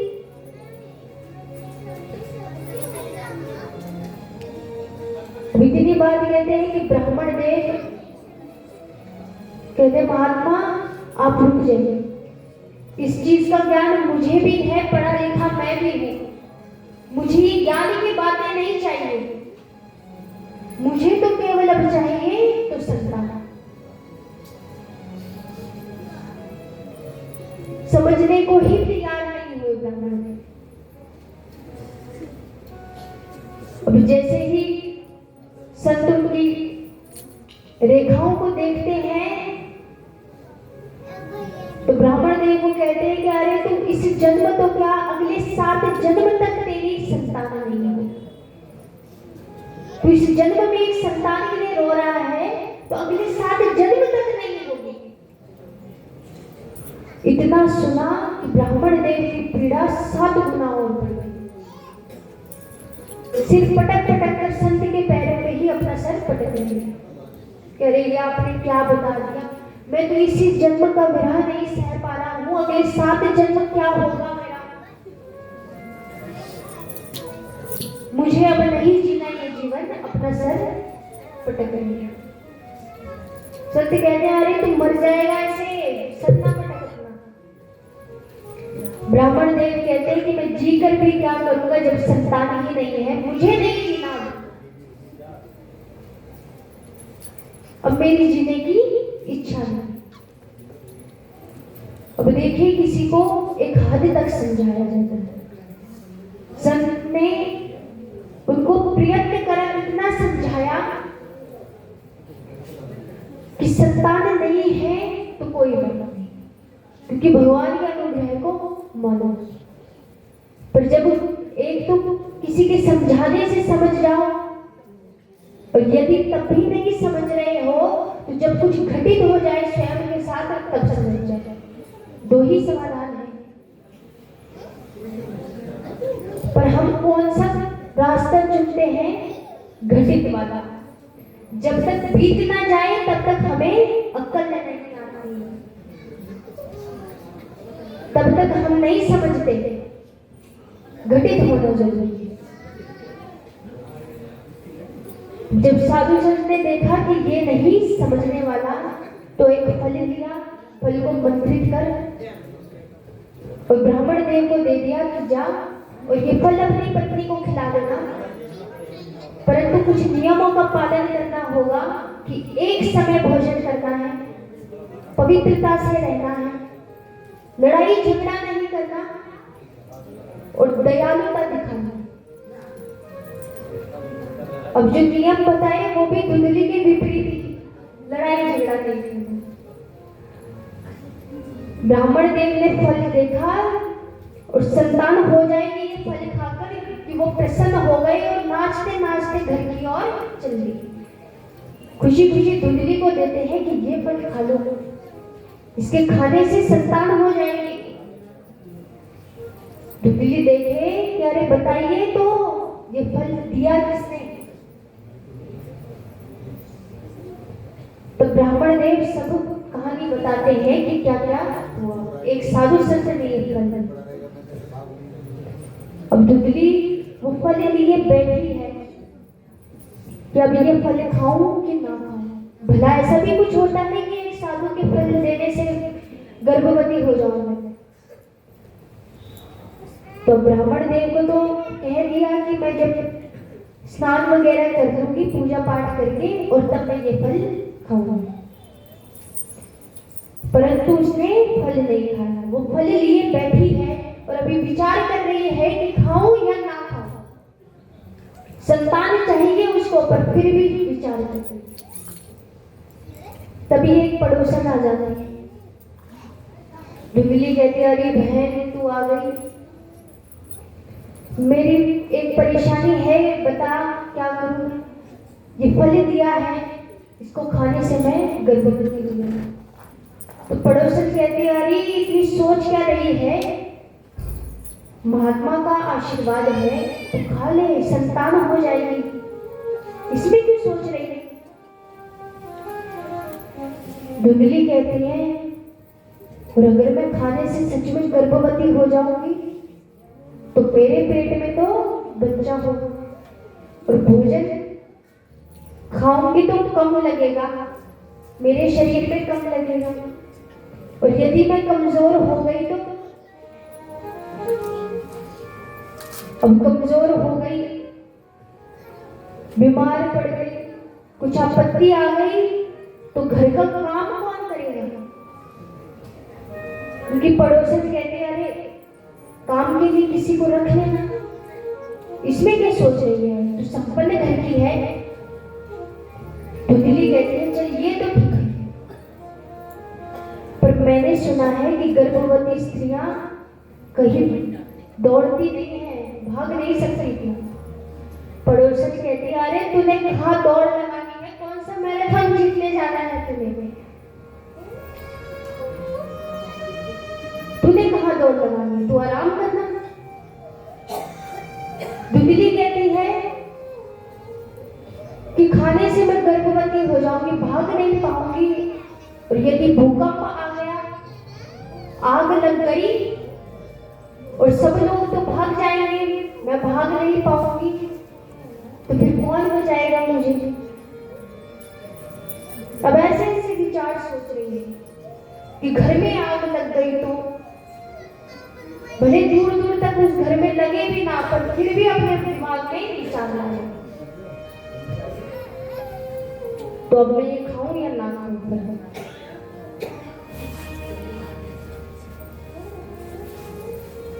पड़ोसन भी अब थक गई, उसको समझा समझा के पड़ोसन कहती है कि जैसे तेरी मर्जी वैसे, मैंने तो तुझे जो समझाना था समझा दिया, अब तेरी इच्छा। धुंधली अब अगले दिन भी फल लेकर बैठी, अभी भी नहीं खाया उसने। अब उसकी एक बहन आती है। धुंधली कहती है, अरे बहन तू आ गई, अच्छा हो, तेरे को पता कि ऐसी ऐसी बात हो गई और ये फल खाने से मैं गर्भवती हूँ। धुंधली की बहन कहती, अरे ऐसा कुछ नहीं होता, कुछ सालों के फल से तो गर्भवती नहीं हो जाएगी, ऐसी बातों पे ना विश्वास करता। अब उसकी बहन नहीं चाहती थी कि धुंधली की कोई संतान, वो नहीं चाहती थी कि उसको गर्भ से,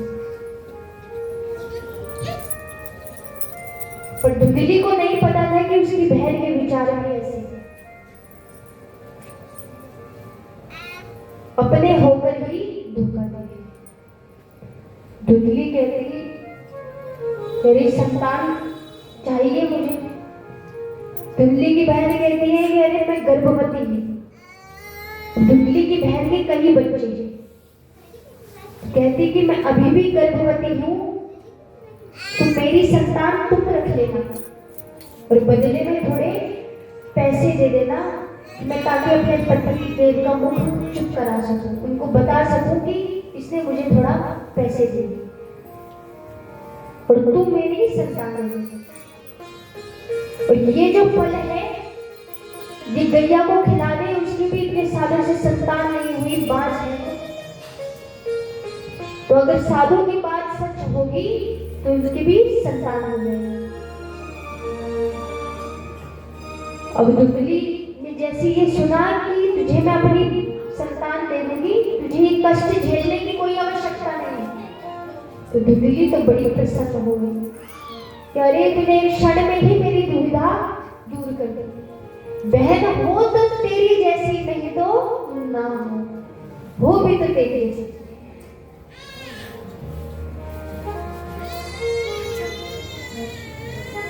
अब धुंधली तो पंडित जी को आश्वासन दिलाती रही, मायके चली गई कि वो गर्भवती है। वो जो फल था वो गौ माता को खिला दिया। जैसे ही उसकी बहन की संतान होती है कि वो धुंधली को पकड़ा देती। धुंधली जब वापस आती है कि वो आत्मदेव पंडित जी को वो संतान दे देगा। अब जैसे पंडित जी उस बच्चे को अपनी गोद में देखते हैं तो वो खुशी का उनका ठिकाना ही नहीं रहता। नाच रहे हैं, झूम रहे हैं, गली मोहल्ले वाले बधाई देने आ रहे हैं। और ठीक 3 महीने बाद जिस गाय को धुंधली ने फल खिलाया था उसकी भी संतान हो जाती। तो अब तो गली मोहल्ले वाले बधाई देने आए कि अरे कहाँ तेरी एक संतान नहीं हो रही थी, और अब हुई तो एक साथ 2 संतानें हो गई, 2 पुत्र आए हैं। अब नामकरण संस्कार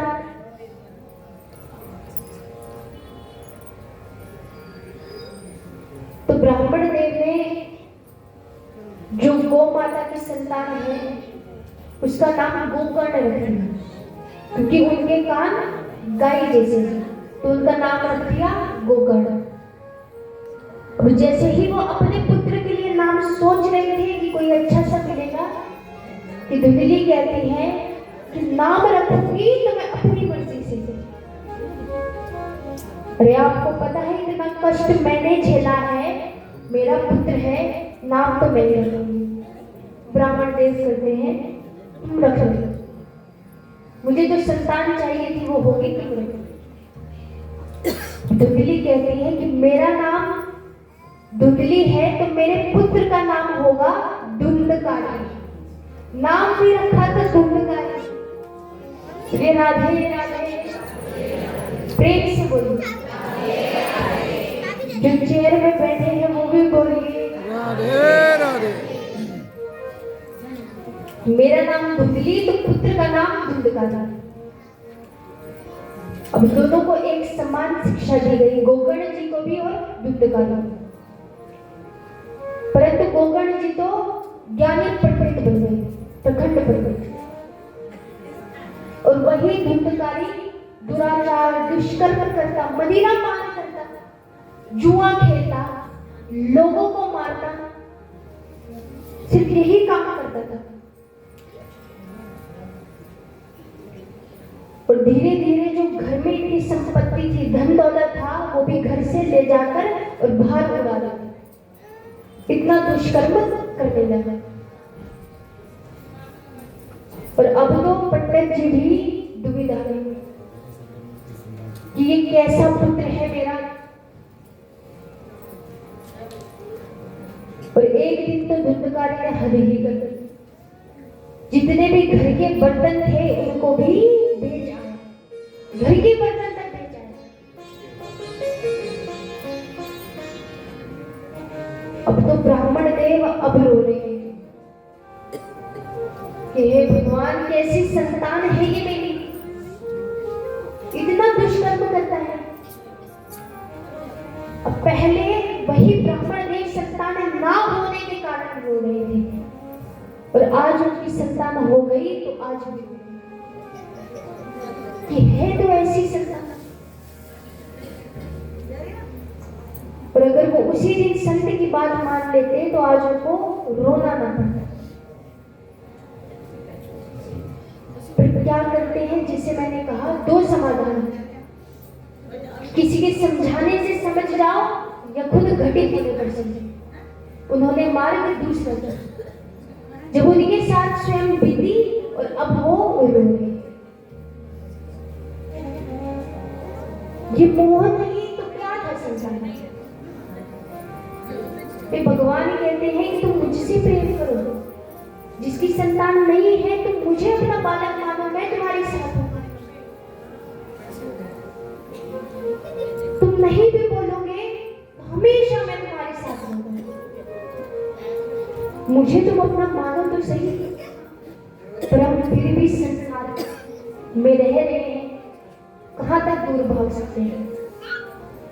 मोह माया से दूर तो नहीं भाग सकते हैं। पर ऐसा नहीं है कि मोह माया में रह रहे हैं तो हम बिल्कुल भी अंधकार में चले जाए, अंधे बन जाए, नहीं। भगवान का नाम जब इसीलिए तो कह रहे हैं कि हम जो ये मोह माया अभी रह रहे हैं, हमें कभी घमंड ना आ जाए किसी बात का, अहंकार ना आ जाए, इसलिए प्रभु का नाम लेते रहते हैं, ताकि वो हमें बताते रहे कि तू गलत दिशा में चला।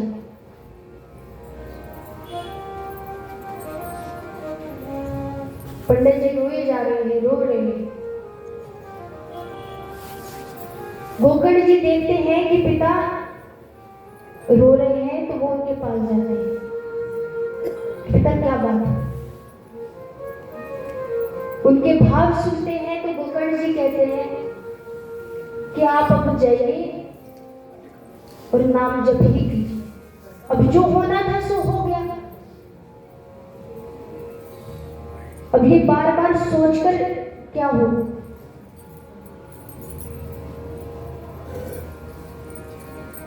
इसी बारे में सोचते रहेंगे तो रोते रहेंगे। बस अब प्रभु के नाम का आश्रय लो, और यही हमारे जीवन का भी सच है। देखिए, जब हम प्रकृति से कुछ छीनने की अपेक्षा करते हैं, कुछ छीनने का प्रयास करते हैं, तो हमें कभी लाभ नहीं मिलता। ऐसे नहीं कि हम कुछ छीनने का प्रयास करेंगे तो कुछ अच्छा हो जाएगा, नहीं। जो प्रकृति ने हमें दिया ही नहीं है तो उसको स्वीकार करना, केवल इसका एक ही समाधान है, स्वीकार करना।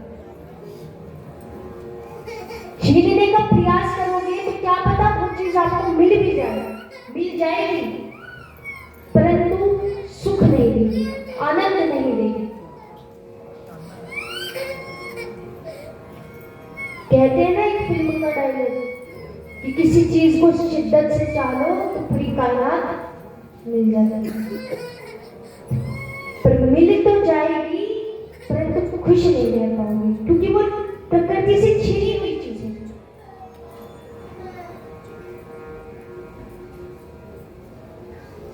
हमें सब कुछ का ज्ञान होता है कि क्या गलत है और क्या सही है। हम कुछ कार्य कर रहे होंगे तो हमारे भीतर हमें पता है कि नहीं, ये मैं गलत कर रहा हूं, पर फिर भी हम क्यों करते हैं वो कार्य?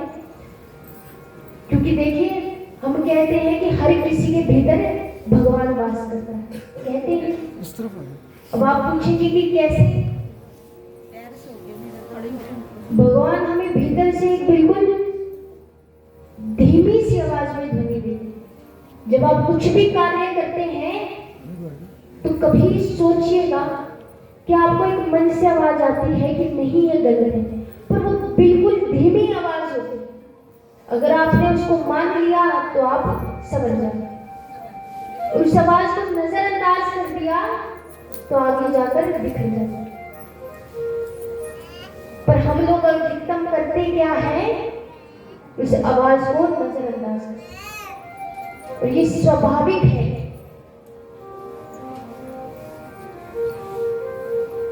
अब आप सभी ज्ञान तो यहाँ पर ले रहे हैं, पर ऐसा नहीं कि कथा विराम हुई और आप बाहर गए और पल्लू झाड़ा और सब ज्ञान कान से निकाला। याद, अगर आप इसको इम्प्लीमेंट नहीं करोगे तो कैसे चलेगा?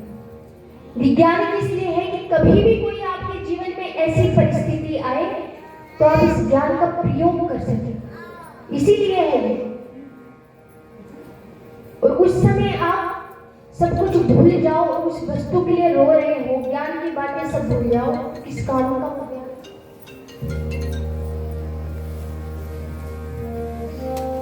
ब्राह्मण देखो कितना ज्ञान है, प्रखंड पंडित है वो, फिर भी रो रहे थे, तो किस काम का हो गया?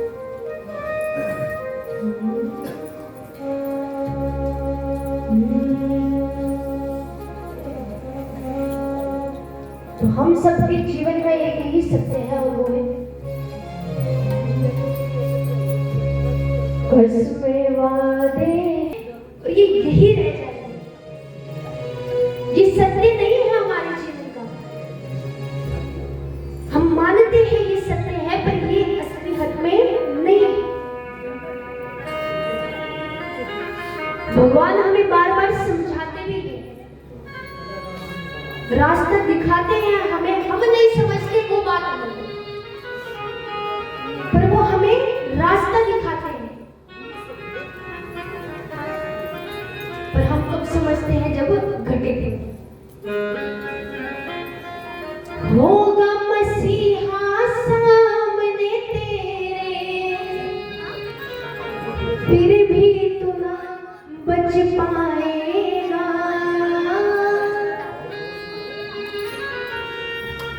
तेरा अपना खून ही आखिर तुझको आगे लगाएगा। आसमान में उड़ने वाले मिट्टी में मिल जाएगा। ये अंत क्या है वो हम सबको पता है। आखिर में हमने कहाँ जाकर मिलना है? उस मिट्टी में। कोई हमारे साथ नहीं जाएगा।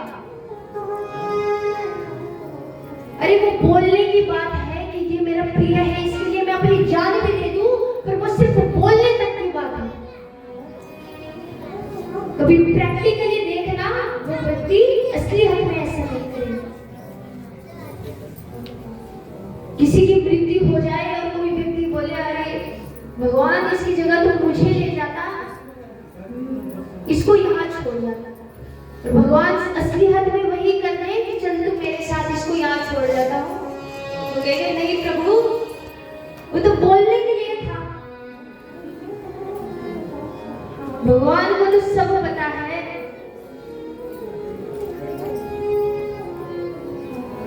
कि कोई किसी के साथ नहीं जाएगा। सुख में सब साथ रहते हैं,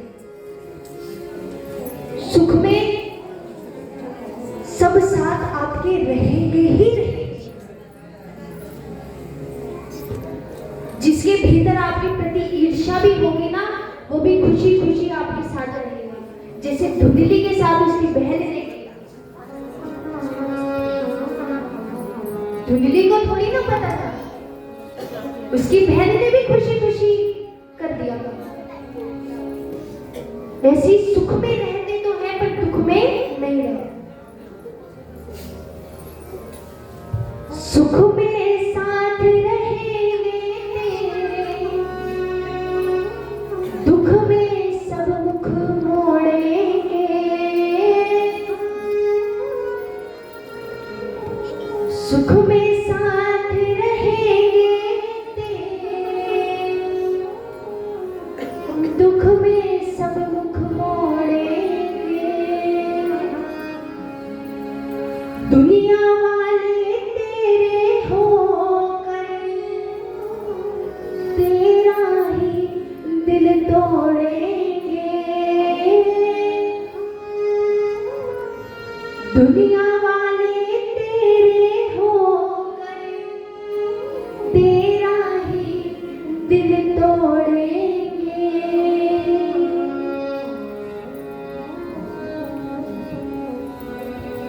कि जिन लोगों को हम अपना अपना कहते हैं वही आखिर में छोड़कर जाएंगे।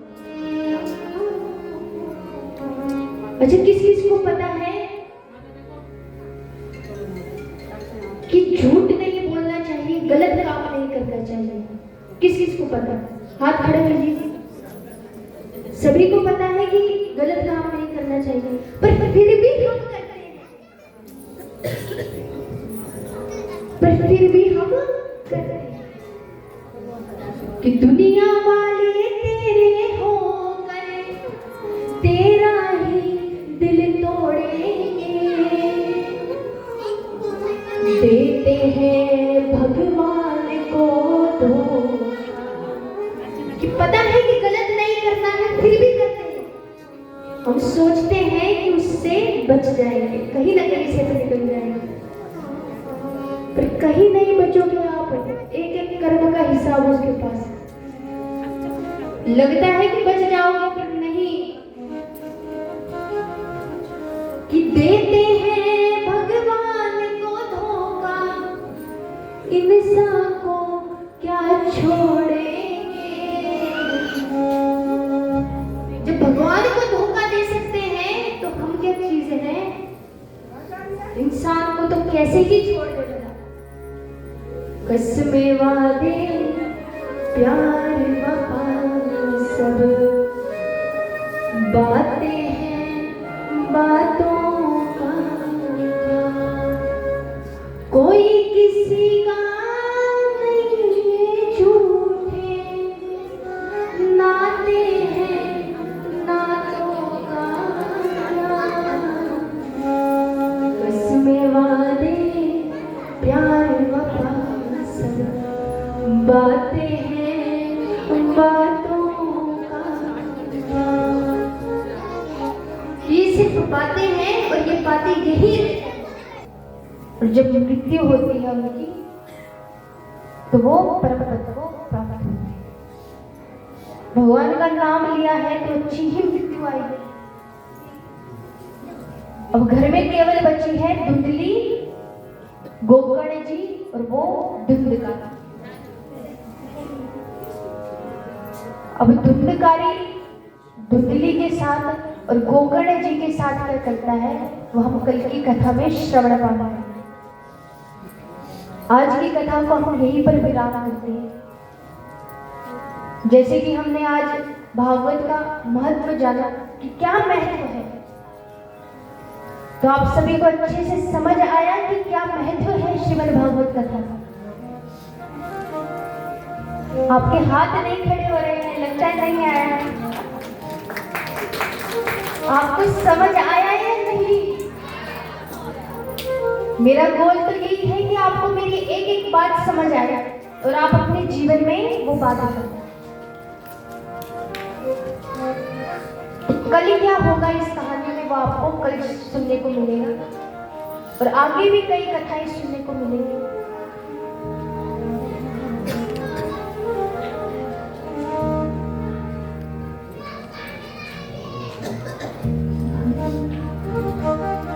कल कृपा करके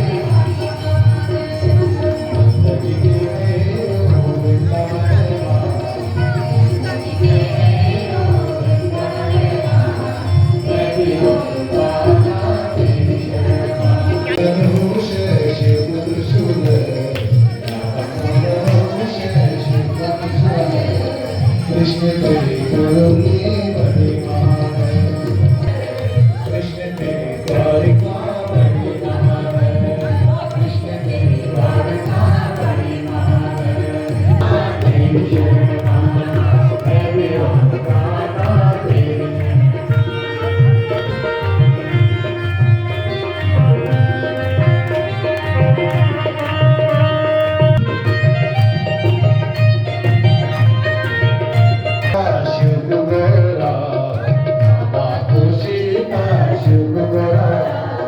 कृष्ण तेरी राधा बड़ी महान है, हाँ कृष्ण तेरी राधा बड़ी महान है।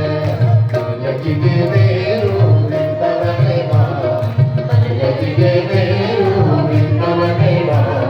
मेरी हो जाना तेरी शर्मा, मेरी हो जाना तेरी शर्मा, मेरी हो जाना तेरी शर्मा, मेरी हो जाना तेरी शरणवा।